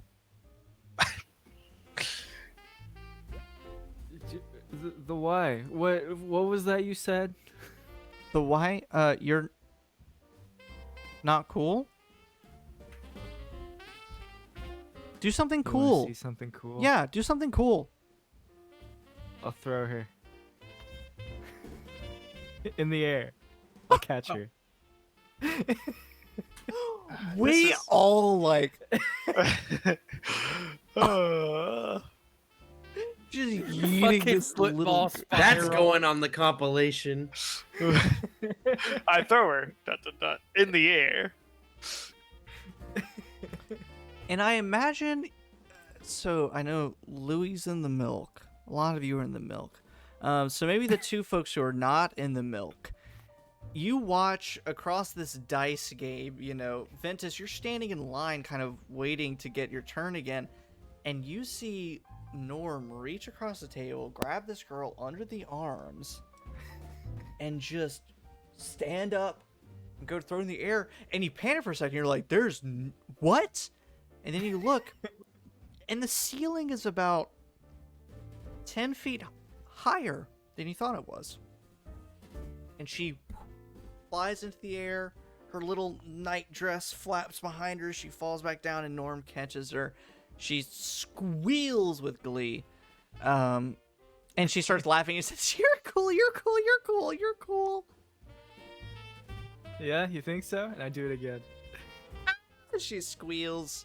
You know, like whenever you're getting tickled and you really hate it and want the person to stop, but there's a little party that's like, no, it's kind of fun. It's like that. I was gonna kill a kid. Yeah, we all thought you were about to kill that kid, throw her out the window. She hits the snow and you're just done for. I'm from Neverwinter, where it's never cold. Oh, yeah? Welcome to Icewind Dale. Idiot.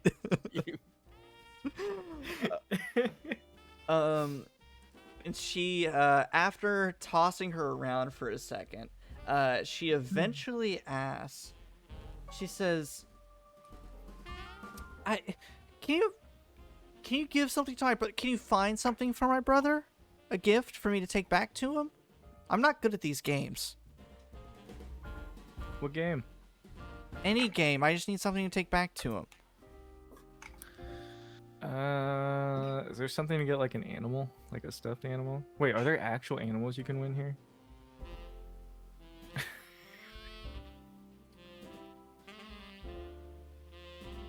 Yeah. We'll say, you're intelligent. You've been playing this dice game for a bit. If you beat this little girl at a dice game, you can win a little stuffed animal. Wait, I'm gonna beat the girl so I can get something for her? Yep. That's what your intelligent mind tells you.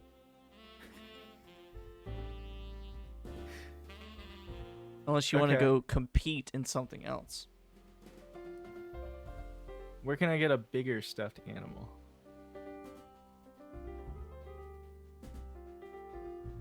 That would probably be the candy apple eating contest. I go. I bring her. Tossing her along the way. Now we will jump back to Ventus in the Witch Wand Works.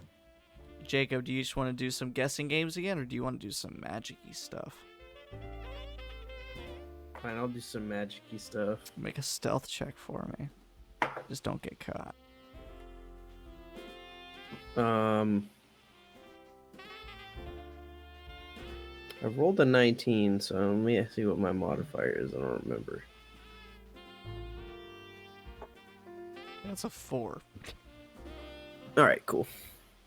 Uh, Doesn't matter then. you don't get caught, and you know exactly which wand is magical. I guess the question is... So you successfully casted the spell without drawing attention to yourself. Now, if you'll make a deception check to see how you play off knowing the answer the whole time. Nat 20. God damn it. Yeah, roll a d4 for me. 3. This is very ironic. You eventually, you play the part and you're like, 2. Which one? The second one, they're like, no, that's not right. And you're like, all right, number 1. They're like, that's not right. And you're like, all right, fine, number 3. And they're like, that's it. We got a winner. And finally, because you won the game, you get the wand that you guessed correctly. It is a very simple wand that has a strange texture to it, to say the least.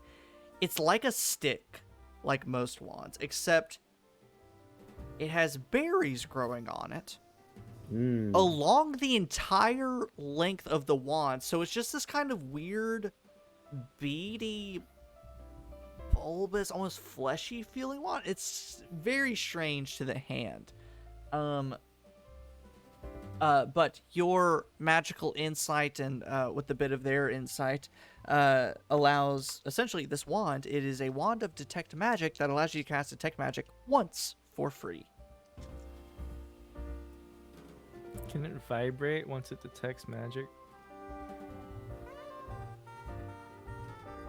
What purpose would that serve, Alan? I was only half listening, but I heard you said it had a weird texture to it. Ribbed for Louie's pleasure.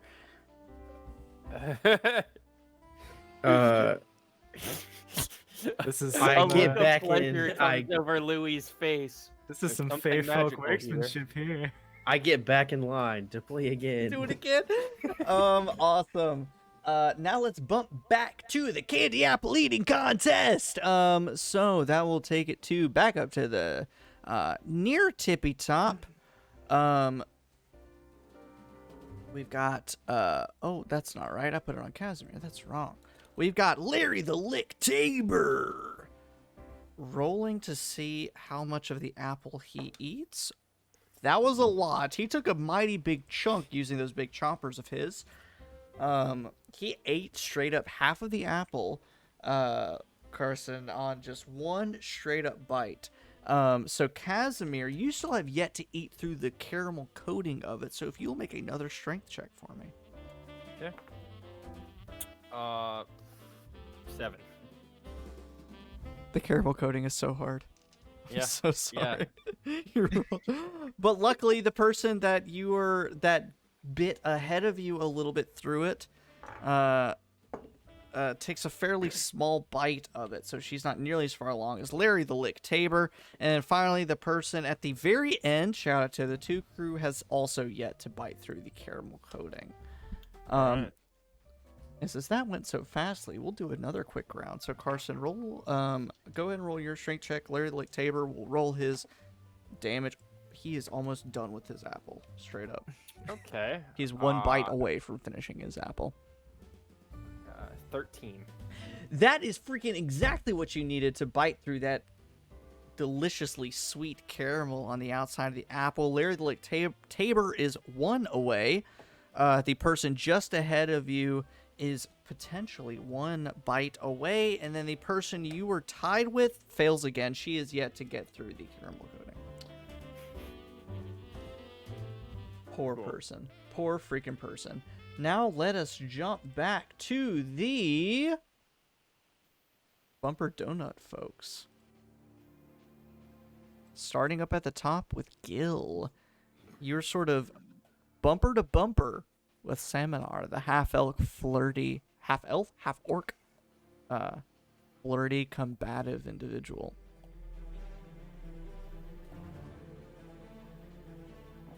I'm just gonna ram. You're just gonna bump her? All right, make your Gonna bump. athletics check. She will do the same. Ooh, the number it beat is a 13. Well, I fucking dropped my dice. So let me How try dare it you? again. 16. Fuck. Go and roll a d4. I just picked up that die off the floor with my toes, and now I feel a little weird about it. 3. Awesome. You take 2 points. She takes 5. Excellent. She is barely hanging on by like a fourth of her donut. It's that last bite of the donut. Question. Yeah. Theoretical question. If I was a fighter and had action surge, would I have been able to action surge into Yeah, it? sure. Sure, why not? I just had that thought in my brain, and I wanted to know. Thank you for answering. It's just a game. Louie, you see Win about to spirit bomb the entire milk-filled chest. It is just a game, Alright. and this guy's trying to literally drown us in 10 gallons of water. So I'm going to I'm gonna look over to some. I'm gonna try to. I don't know. Do I let Seminar just? You know what? I'm gonna try to get Seminar's attention back. So I'm going to try to. I guess. I'm gonna actually full on tackle Seminar off of her donut.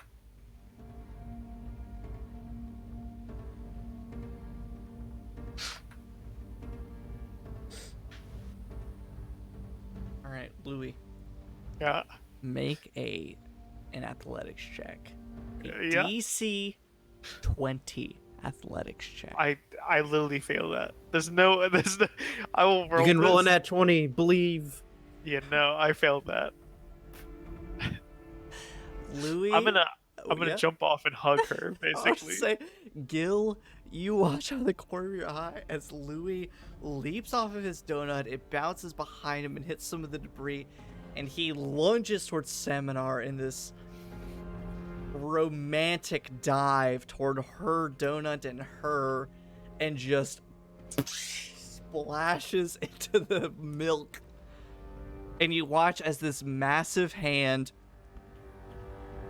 picks Louie up out of the milk and removes him from the chest. And Louie, you are plopped down, you grow to full size, and are completely drenched to your underwear in milk. Or your PJs in milk. Your Santa hat in milk. My Santa hat and milk, yes. What a phrase. After that happens and Louie gets pulled out, like Gil will just look at Seminar and go, "Pretty impressive, right? You, yeah. You're trying to wingman. We're Takes a special kind of bravery." Seminar. Gil, make a persuasion check. Oh my god, is that the one charisma skill I'm actually proficient in?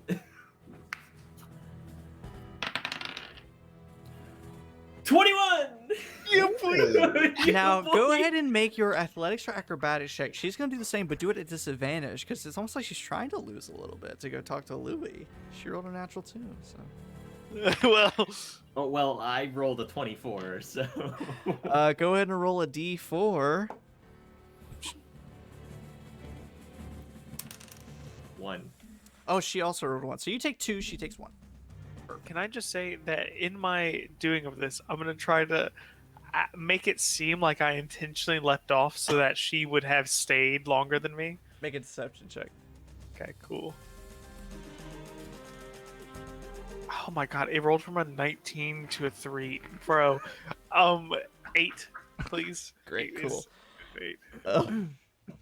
Yeah, cool. My life. That's cute. You're like trying to play it off. I'm gonna go toilet cat really quick. Just vamp, and we will pick back up probably with Ventus at the wand station.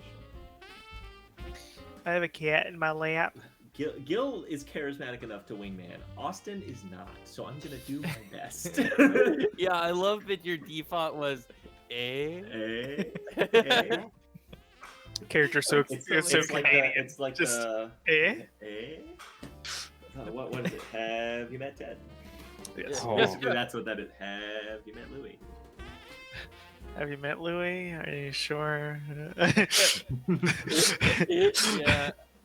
I feel like you know those friends when you're introducing them to like another person and you got to give like a disclaimer. Mm-hmm. Yeah, just be like, okay, Louie, he's a great guy, like really funny, really personable. He's gonna come on a little strong. Yeah. Yeah, he's kind of a lot. In the best way. Heard good things, but just so you're aware, that first impression. About somebody recently. So where do you guys think they got the milk? I think they. I don't want to think about it. I really don't. I think they found a tribe of yaks. Yeah. I was about to say from Yak. Yeah. Yeah. From the Y, you know. Yeah. Norm goes. Oh. Which goes back to the book. The smell of that milk. I know this place.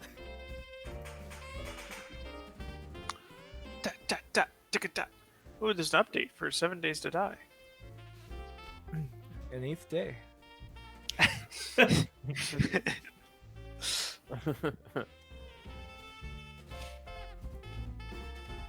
So I tried to play Risk of Rain 2 in this time. I died twice right before I was doing what I was trying to do. I'm trying to get all the achievements for it currently. I played Crypt of the Necrodancer. Very cool. which is a very good Very video good. game, and people Very haven't played good. it. Yeah. I'm pretty terrible at it, but that's pretty typical of games for me. It's a Also, rhythm it's- game, right? Yeah, it's a rhythm game. It's a rhythm dungeon crawl, which is really good. Very cool premise. Yeah, super cool. It has great music. And I played Binding of Isaac, which is very good. Isaac. But I died a couple times in that as well. I've been playing a lot of Psychonauts too. Oh, How is really? that? I think that's the game of the year. Really? Really? Legit, yeah. Have you played Inscription? Inscription? Yes. No. Do you like card games? Like Rummy? Like building, like card builder building games, games. deck Deck building builders. games. Oh, is that what it is? Sure.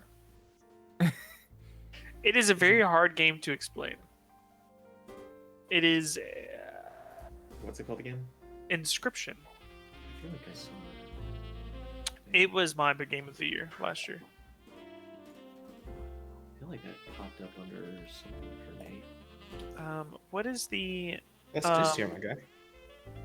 Hmm? That's this year. Yeah, no. Game of the year. Yeah. It popped up under my recommended games on Steam. That's what it was. That's why I remember that. Oh, did you get Loop Hero? I did. I downloaded it. Yeah. Yeah. Let me get that real quick. By the way, Wait. guys, if you haven't already, Epic Games gives away games for free every year, Every single day. and every single day for the last like 5 days, 10 days of December. And today happens to be Loop Hero, which got enormously good reviews.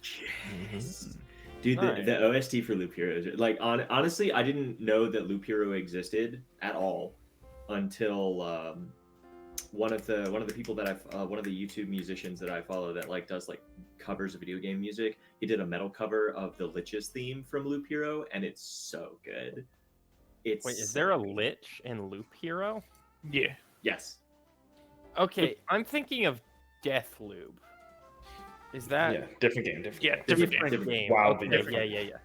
It Is was this very not- confusing though. Because Yeah, I was just like, isn't that the one about assassins? Where's there a Lich in there? But That would actually okay, be pretty different. dope though. It's like modern assassins, but like one of the like since it's like a time loop thing, one of the things fucks up and you go to like some kind of like weird I don't know. Anyway. Yeah, sorry. you end up in the Forgotten Realms. Or some weird fantasies that like Yeah. something and like you have to fight a lich. That would be cool as fuck. Yeah. Is this like a horror card game? sure. It is a very hard game to explain. Okay. But yes, it is partly horror, I partly. just saw the card trailer building. and I'm more confused. It is it's a like puzzle game ish kind of roguelike, kind of deck building, kind of escape room. It's a very, very, very good game. All right. Logan, you should look it up. Inscription, kind of a game that you might like. The Inscription first with a I is Y. yeah, it's replaced with a Y. That I was Yes. like tried looking it up and I was like, huh, and then I saw it. I was like, oh okay. Yeah, Yes. that's definitely popped up on different people's channels and on YouTube everywhere. I've Super definitely good. seen that in places. That was my The first game of the Steam year. review says not to read reviews and just play it. That's That's it a is good one of those- review, honestly. Yeah, it's one of those games where you can't really like you keep on asking me questions. I can't really describe it because the story, like if I described anything about it, It would If you give watch the away too trailer, much. yeah, if you watch the trailer, you'll understand it enough. But it is very, very story heavy. Okay. Travis, I have continually thought about whenever you just randomly. I was playing We Happy Few and you text me and you're like, "How's We Happy Few?" Just kind of like you do. And I've thought about that like every day because I beat the game like the next Oh, day yeah. or the day after. And all I can say about We Happy Few is that it's worth playing. It's one of the best stories I've ever in a video game I've ever seen. It's also the worst game I've ever played my entire life. Really? Oh, it is? Like mechanically, It's garbage. It is a horrible game, but it has some of the richest characters and the best story I've ever played. So I'm like, That's a game that you watch someone on YouTube yeah, play. There. definitely. is it? Rachel did that. Yeah. We Happy Few. Yeah. It kind of has the same vibe as BioShock. It definitely does. And like I told you, like once I started playing it and I realized like, God, this game sucks. But I enjoyed the story that I just decided to beat it out of spite. I'm like, I can't play any other game until I beat this fucking game. You know what's funny? Its reviews when it first came out was awful. Yeah, it was Yeah, terrible. then- Oh, But now it's gotten to the point where it's mostly positive, which is Because kind of crazy. if you get past because the biggest problem No with it Man's is Sky. that Well, no, I think it's more like Kingdoms Come Deliverance, right? Like you have to get past the bullshit to get to like the good of it. yeah, because the biggest problem I at least came up with We Happy Few is the AI of the NPCs, in that like there was a huge portion of the game is stealth, but almost all the time like you would be stealthing through a house and you have two sets of stairs you could go up. You look up the right stairs, there's an enemy there. You're like, all right, I'm gonna go up the left stairs and there's no one there. And you walk up to the stairs, and when you get up there, the enemy that's on the stairs to the right slides across the map and appears on the platform where you are, and then they see you and they're like, hey, what are you doing here? And you're like, what are you doing here? yeah. And so it's like that so it's a game you have to play on the easiest difficulty, so you can just be like, fuck you, and kill everyone and then keep playing the game. Like I like such a good this story. this description of it is one of the top reviews is, for those without the means to travel to the UK, this game will serve as an excellent substitute. That's fair. I can see that. And the Yeah. other one is like dropping a bad asset and falling into a broken time machine that takes you to a world that mixes Brave New World with Austin Powers and Hunger Games. Yeah.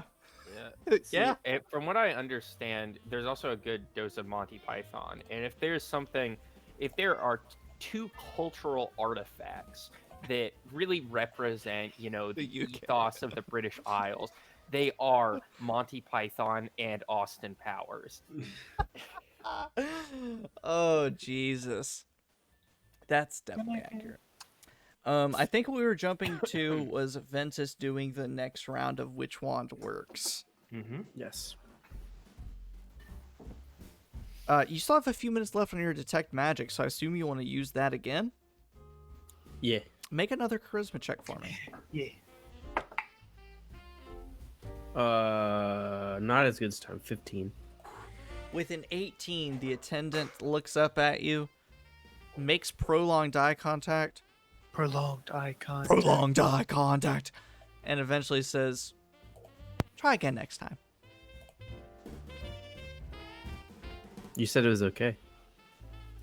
You got caught, so try again next time.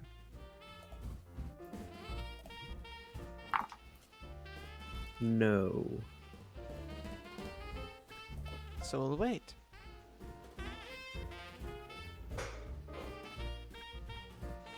And you stand there making prolonged eye contact for the remainder of your Detect Magic spell.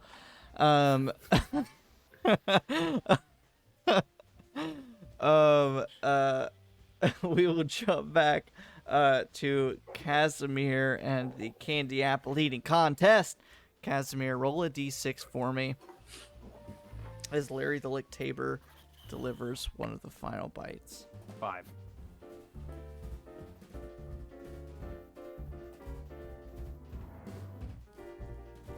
Ooh, there's a tie between Larry the Lick Tabor and one of his contestants.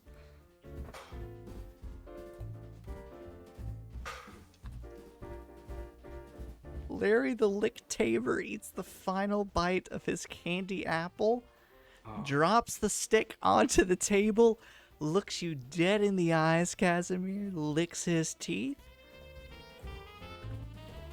and stands up and walks away.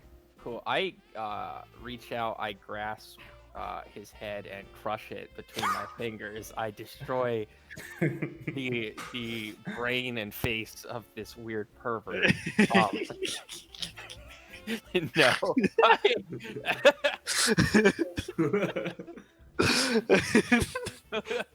And that's when Santa walks in. You've been naughty. Splashed with the blood and brain matter of this reprehensible man. No, I keep going at my candy apple. I was in it for the candy apple. Yes. You eventually finish your candy apple with nothing but a full belly and a super high blood sugar. Whereas Larry the Lick Tabor is given a miniature candy apple as a prize. And at the end of the sort of round, as you're the last person eating your candy apple, the little gnome that's running the game says, "Hey, you want to go again?" You have more? Oh, yeah. I fucking slam the stick down. I'll just like. Love you.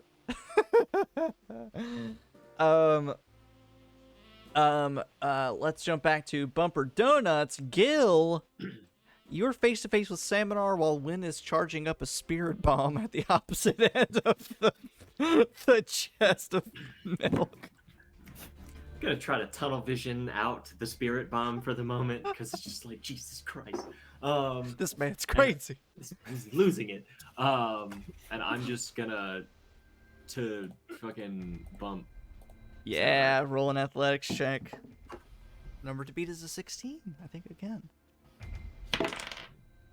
And I did not make a 16, I made a 13. Ooh, so you take the extra losing damage. You take 8 points of damage to your donut. She takes 4. He's not looking good, if I do say so. I'm almost at a quarter of a donut, so... Oh, you're doing better than she is. It will be now her turn, so she will bump you back. So make now an athletics or acrobatics check. I think you're going to beat her. That is a 19. Yeah, roll a d4 for me. Titicus. Oh. 3. That is exactly what you needed to absolutely destroy her donut. You take 4 points, she takes 7, which is exactly what she had left. She is gone. She plops down into the milk and is plucked from the chest and plopped down onto a tarp where Louie, you watch her grow into full size, covered in a sheen of glistening white milk. She shakes out her thick, dark, orcish hair, her fangs glistening in the lantern light. She makes eye contact with you, and you hear her say, "That was very brave what you did." And Win, it is your turn in the Bumper Donuts, because I don't want to hear what Travis says. Tiny Gil is giving Louie a little tiny thumbs up. Win, it's just you and Gil. Can I move while still holding the spell? Is that like possible or no? Sure. I don't know. I'm just gonna like move to the center and just like look you in the eye and just be like, there can only be one.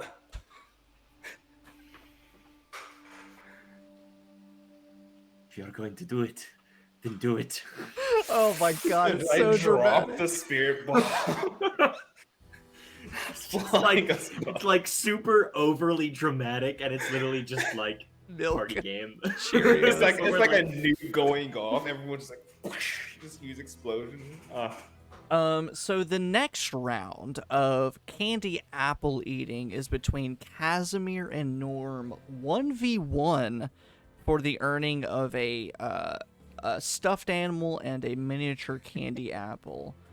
So if both of you will roll a strength check for me. Straight strength. Straight strength. 21. Where's the die? Okay. Jesus fucking Christ. Wait, did you say 21? Yeah. I also got 21. Okay, so both of you quickly bite through the caramel shell of it, make eye contact with one another, knowing that you're on the same length.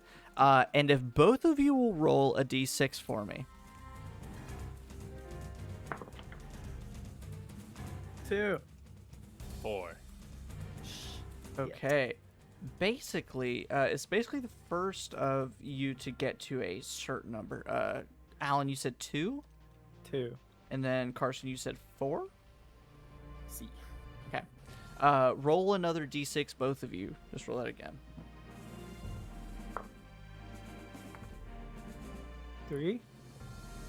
Also 3. Ooh. You guys are at 7 and 5, respectively. And it is the first one to 12. Roll your d6s again. Carson is 5 away. Alan is 7 away. 6.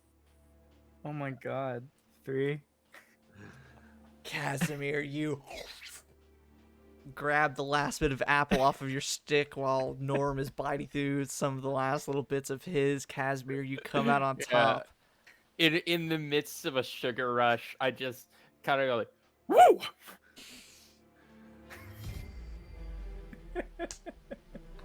Oh, bye, Xavier. Bye, Xavier. You made Xavier quit. Who's the king? Cass is the king. I'm just kind of mouth is slightly agape while I'm holding the half candy apple. Yeah. The stick is also like definitely gone. It's gone. You ate Like, all of it. I fully ate all of it. So That is just the most emotive I've seen Casimir. Yeah, right? Too. Yes. So Casimir, you were given 2 things. You were given a little plushie of a blink dog and a little bite-sized candy apple that restores hit points when consumed. Delightful. And you see a bit of a heartbroken look on Norm and the little girl that Norm has basically adopted during this adventure. Hey, fuck you. No, I will. Yeah, Casimir throws the girl for real. Yeah. Boom. Touchdown dance. I did. I floss. No. Flossing your minions Cool. onesie. With his long ass lanky arms. Yeah, I put one arm on Norm's shoulder and say, no hard feelings. and as I'm doing that, I slip the blink dog into his hand, with the other arm like facing away from the child. I look at Casimir, and usually the fur obscures my eyes, and you see like a little glint of one of my pupils just for a bit, and I say, "You're cool."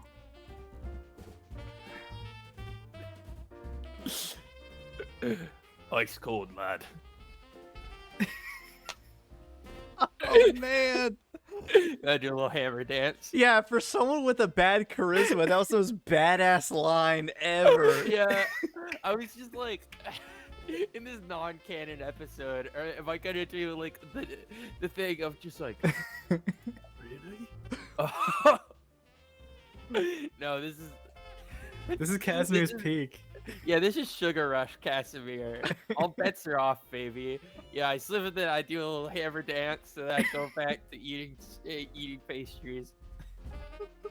Oh man. It's like that thing, like when Rockley drinks, he's a better fighter. When Casimir eats sugar, he's more charismatic. Yeah.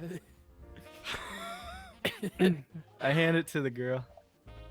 She immediately falls in love with it, talks so much about how her brother's gonna love it, and you know, she can't wait to get back.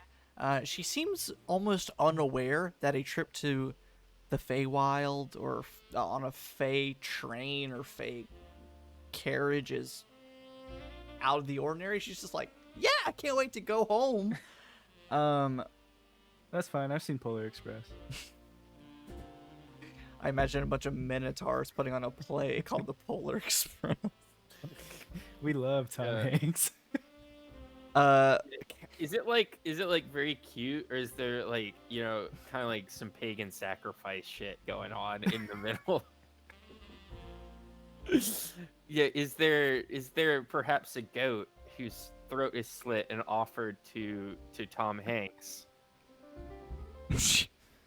No answer. Okay. In lieu of that answer, Casimir, you hear a voice over your shoulders say, "Glad you finally got a win, huh? Good job." I slowly rotate. And you see Larry the Lick's tongue and teeth mere inches from your face. I shudder a little bit.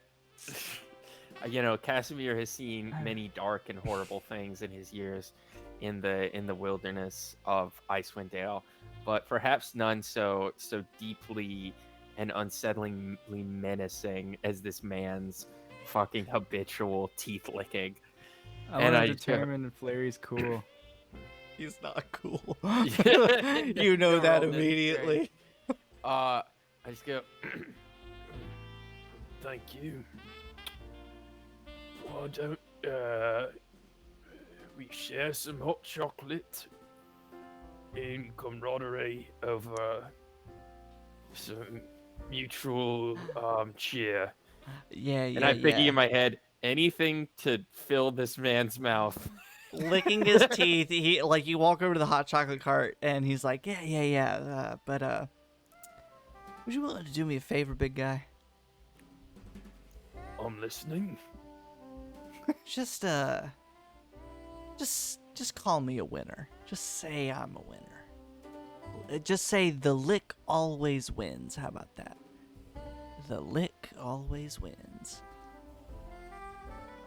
Is this going to be fulfilling for you?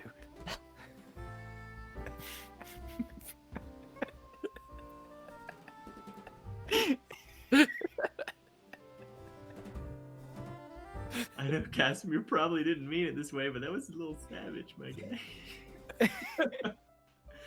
This is gonna be fulfilling for you. Just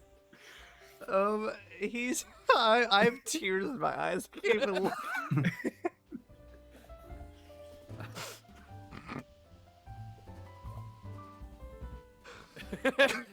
God damn it, Carson. I wasn't prepared.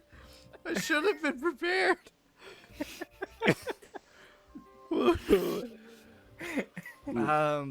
You ask him, would that be fulfilling for you? And he licks his teeth and says, yeah, in a way. That's almost a worse response. Okay, yeah. Do I get the sense that this is like a deep-seated fucking lack of confidence, or is this all about gratification? Make an insight check. DC 10. Yeah, Nat 19. He is so sad. He is just trying to find a win wherever he can. Okay, Larry needs a win. Yeah, Larry needs a win. I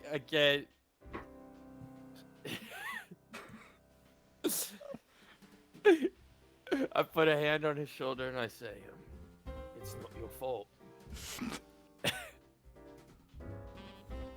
It's not your fault. And the lick always wins. He says, you're damn right, and bursts into tears and hugs you. Yeah, let it all out. Let it all out. So in the meantime, Goodwill Hunting.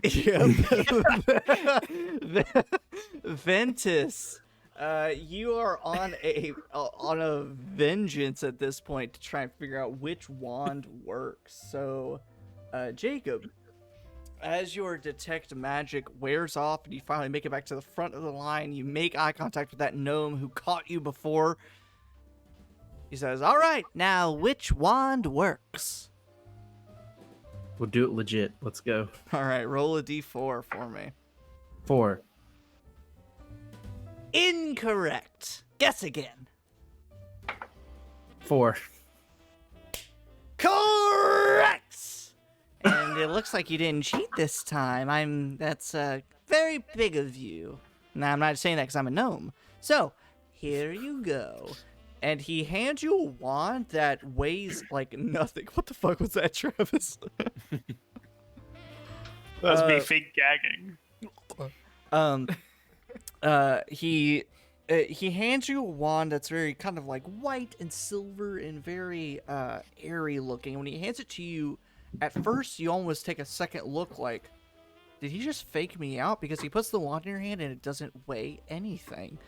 But then your keen insight and his explanation reveals that it is a wand that allows you to cast the spell Gaseous Form once. Oh. Ooh. Ah. Okay. Cool. Now, here's where we will sort of put a little bow onto this. All of a sudden, let me change the music for our VOD folks here. Oh, I can't unless I change the entire scene, and pardon me a moment. What is Gil's favorite meal and why? What is Gil's favorite meal and why? Yeah. I didn't think that far.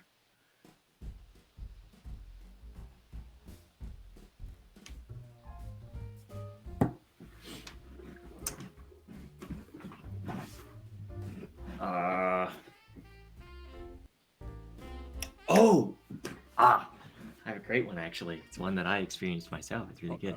No. It's essentially like a pure roast, but it's roasted with apples and alcohol, along with like potatoes and carrots, stuff like that. And that the I said what it was when I actually ate it myself was actually just Fireball and apples. But Fireball exists in Icewind Dale. Boom, That's not bad. It's Fireball. It's a Fireball roast, and it gives like the meat like this apple pie flavor to it, and it's really fucking good. Yeah, and that is Gil's favorite meal. I could definitely see that. Because it's one of those meals that they don't make often, because it would require them to get their hands on alcohol that they don't make themselves. But when they do, Gil cooks it, and it's really good.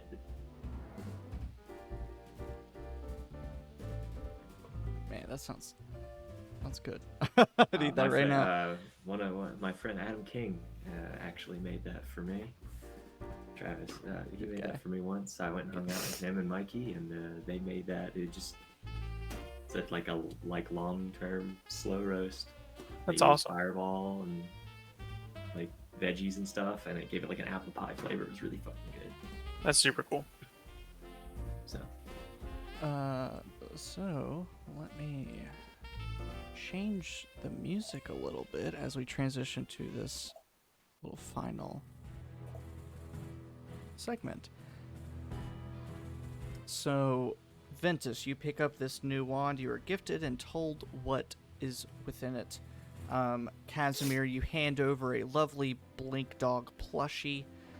Norm, you gift this little girl her Blink Dog plushie and feel a bit, you feel that warmth in your chest of giving someone a gift.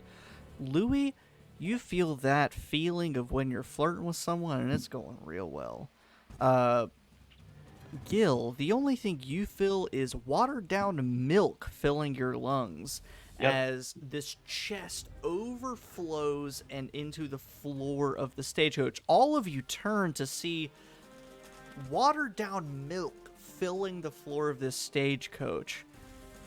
And as it does, this gnome attendant for this game quickly reaches out and ends the spell on the both of you, so you both kind of balloon out as your full selves coated in water and milk. But what really throws all of you off is the entire stagecoach lurching forward with a creak of wood and a massive bellow from a dragon coming from the front of the stagecoach. It is 11:30. Xavier's not here, so we do not have time to do any kind of big scene here. So, here's how we'll do this, because I just love the Feywild. A moment passes, and you hear over some kind of arcane mechanisms the voice of Mary Hoppins say, "Well, I'm very sorry, folks. It seems that something strange has happened. It seems that our Fey crossing has been waylaid a little bit. Myself and my companions will go out and check it very fast, and we'll let you know when we'll be on our way. Yes, very soon, very soon." And then a few moments pass, all of you kind of sitting there, starting to dry off a little bit of milk, picking what bits of apple skin out of your teeth, and Louie placing a well-placed hand on a leg. You hear the quick voice of Mary Hoppins and the bumbling voice of the toad, Mr. Limselbop, scream from outside of the Fey Express, a scream of endangerment and pain.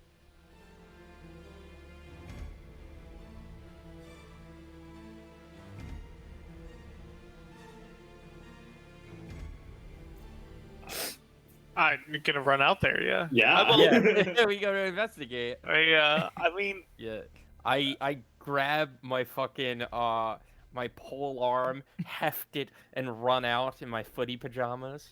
I'm gonna grab my staff, tuck away my staff, and run towards the screen.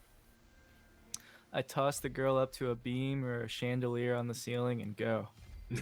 Just leave her up there. You all heroically run out from the stagecoach door and into a very familiar terrain for two of you. Norm and Gil, you are somewhere in the spine of the world. Mountains and large sentinel trees surround you on all sides, but you see one sentinel tree standing not too far from you that's wider and taller than all the rest, much larger. And you see some strange the lumbar. You see some strange things hanging from its branches and some strange symbols on its trunk. It looks like Xavier's trying to come back. You're not sure exactly where you are, but you know generally where you might be heading. And what you see is around the base of this sentinel tree, something out of character for the spine of the world. A lot of vines and foliage have overgrown at the base of this tree, grown up the side and grown over the surrounding rocks. Vines and thorns and otherwise unfriendly plants have grown up around this area. And caught in those vines, you see little rabbit Mary Hoppins and little spherical toad, all trapped in these vines and thorns, screaming, while all sorts of plant-like creatures are both attacking them and trying to constrain them. But then you see a strange horse bird-like creature screech, fly from the boughs of this tree, and go to attack the dragon pulling the Fey Express, that which has crashed into this tree, seemingly. And since Xavier isn't here and it is 11:30, we will say you guys fight very bravely, because it will take probably a while to do so. Mm-hmm. But all of that is somewhat extra, because no matter what happens once you pass through that tree, the Fey magic is just too powerful. and you find yourselves sitting on the benches on the deck of the Easthaven Ferry, filled with warm hot chocolate and pastries, slightly drenched in cereal milk, full on candy apples. You remember everything that happened with the games and the snacks and the people you met. But passing through that tree, that whatever Mary Hoppins called it, the Fey Crossing, Fey Portal, all of that's a blur. Except each of you are still left with some marking of what you experienced, whether a winning from the games or a snack you ingested. You each remember it, but not what lied beyond that Fey Crossing. And at this point, sitting on the deck of the Easthaven Ferry,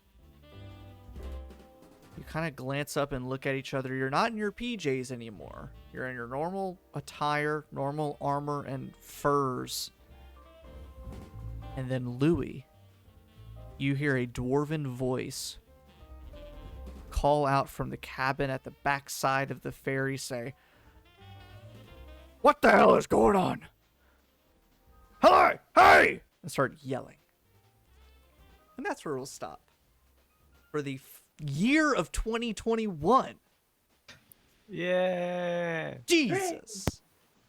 Jesus We did it, baby. DJ Colin, another one. Holy cow. the best So, music. We the thank best you guys for participating in this goofy little half of a one-shot. Straight up, I use you guys as a reference whenever I was editing. There's Xavier. Whenever I was editing this, because when we got to the games portion, I was like, my players would spend an entire session doing this. So we'll trim it down some or figure out something to do. And that's exactly what I thought. It's more fun to do it that way. Yeah. So You know, we're like cats. You give us something pretty, we're gonna play with the box. exactly. Mhm. And you know what? I only planned for one extra thing to happen, so I thought we did pretty good. That's only actually that might not even be half the one shot. That's probably a third of the entire one shot. There's an entire puzzle to open up the Fey Crossing again. You go and meet who Kringle is, the soon to be Archfey, his nemesis, his minions, all sorts of stuff. It's Damn. Are they literal minions? So I'm kind of getting a little flashback here of last Christmas's one shot. yeah, when, that might little Krampus appearance, maybe a little similar. where you only did like a fraction of the whole third of entire it? thing. Yeah, Yeah. that sounds about right. That's Yeah, we crazy. Didn't do the whole chase sequence. Oh man. Or the second fight. While on I've got Ice you Rink. guys still here, because there, of course, we had to cut down our time fairly significantly because already a one shot is typically geared toward like a 5-hour or less time frame, and we did it within 3 hours. So we definitely had to cut out a lot.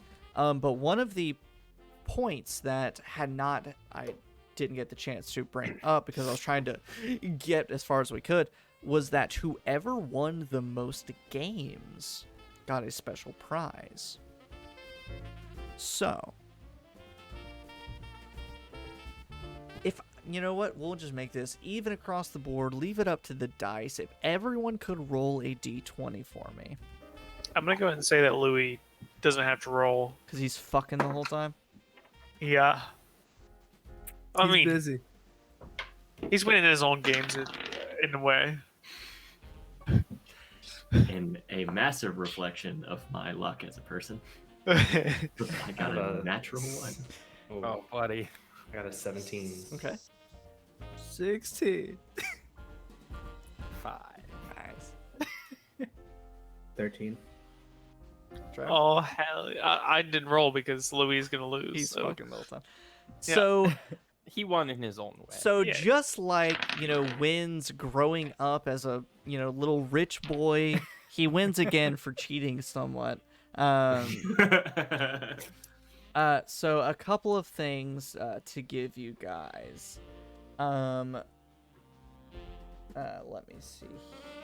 Yeah.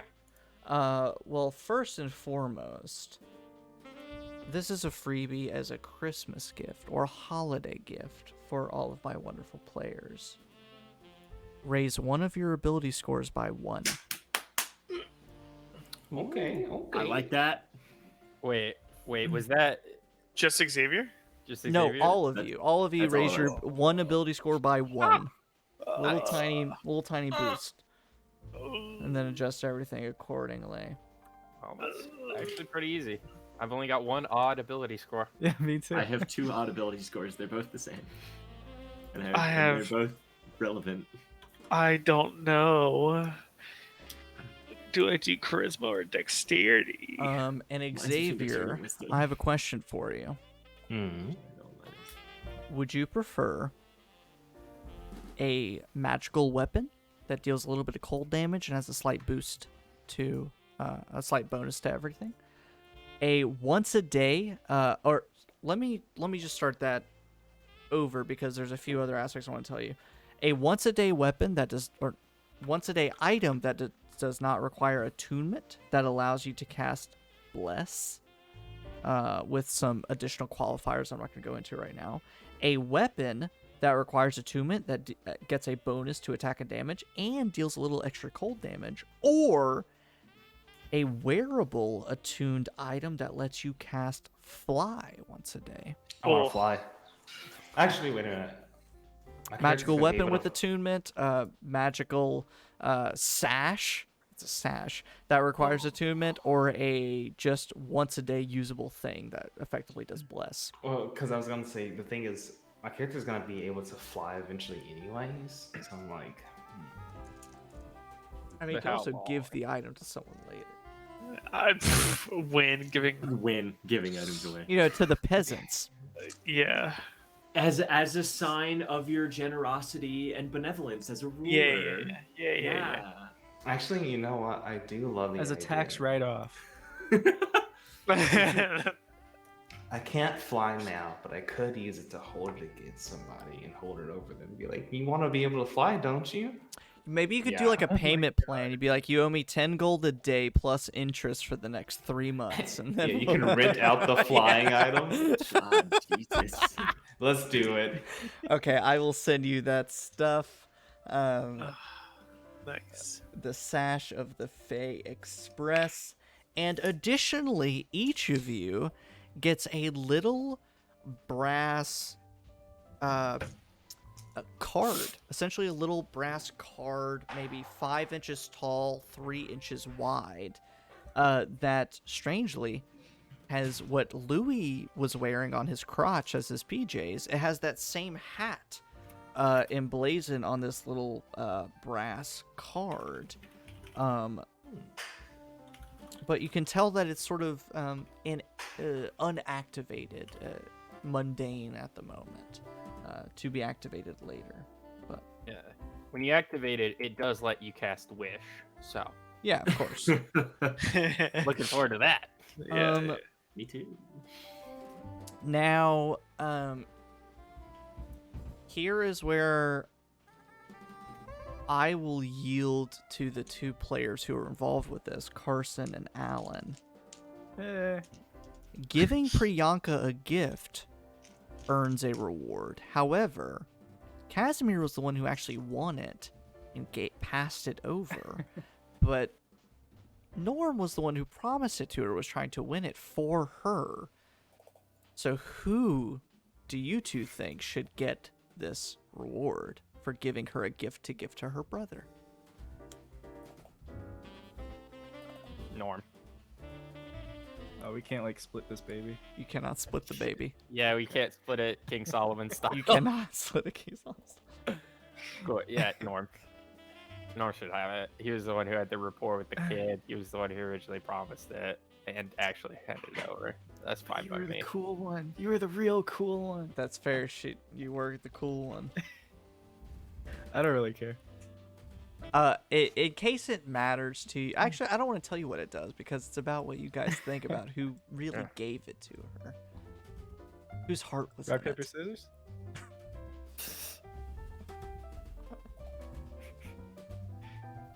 Sounds like Norm gets it.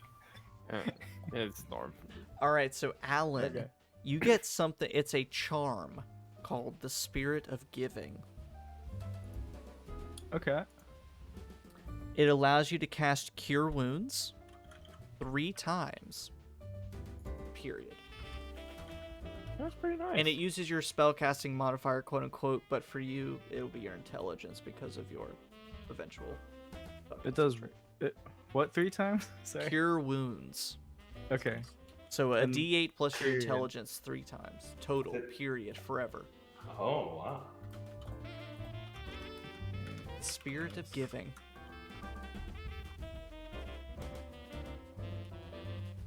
Okay. Cool. Yep.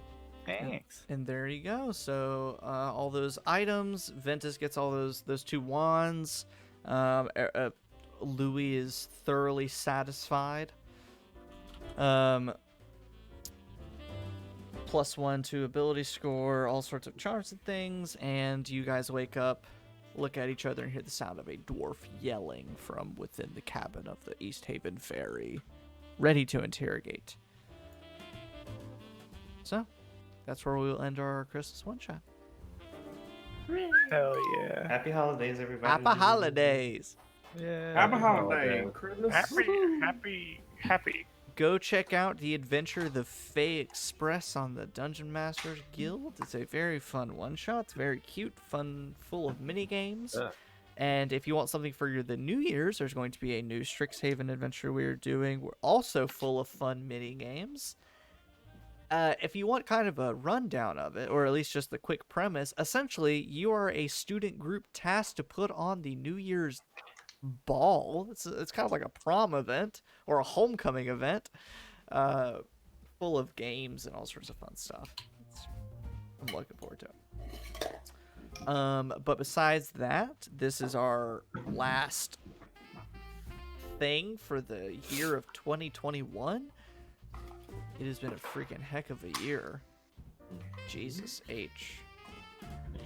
Macy. And hey, we made it. Ready for another great year, aren't we, folks? You shouldn't have said it. You done jinxed us already. That's a Yeah. lot. Everyone blame Carson. Yeah, we're gonna get an anti-pandemic. It's gonna be like this other like bacteria that just eats up the virus kind of thing, you know? It makes us super healthy. Yeah. Yeah. It's like sneezing on the aliens in War of the Worlds. You know? What a pull. I understand. Yeah, I get it. Yeah. I understand, but then I also remember what happened to the aliens in War of the Worlds. All right, Merry Christmas. And God bless us, Yes, everyone. thank you everyone who popped in and watched, and thank you for everyone who will watch the VOD and people who are watching on YouTube. 2022, there'll be all sorts of new fun stuff for you, potentially featuring these guys. We will see. And some new stuff on the DM's Guild and stuff on startplaying.games. Again, check out social media, specifically Instagram, because Twitter is a toxic hellhole. Check out my random posts on Instagram. If you want to join the Discord, if you're a subscriber, !Discord, or if you're a Patreon supporter, the link is on there. Or Twitch panels. You can find all updates on Twitch panels. If you like those emotes, subscribe to get those emotes. They're also in the Discord. I think that's about You it. can emote, please, sir. Please, sir. If you want an emote, there's a thing where you can redeem tings for an emote, so do that. So basically, nothing's happening here for the rest of the year, and we'll see you for the new year with Shadows over Drift Chapel this day after tomorrow. Start playing .games, DM's Guild stuff, whatever else I'm doing. I lose track at this point. I'm very tired. So happy Happy 2021, everyone, and we will see you in the new year. Jingle bells, jingle Bye. bells. Is that Bye. really it? Is that the move, Alan? Jingle bells? Is that what you went for? Yeah. Have a holly jolly Christmas.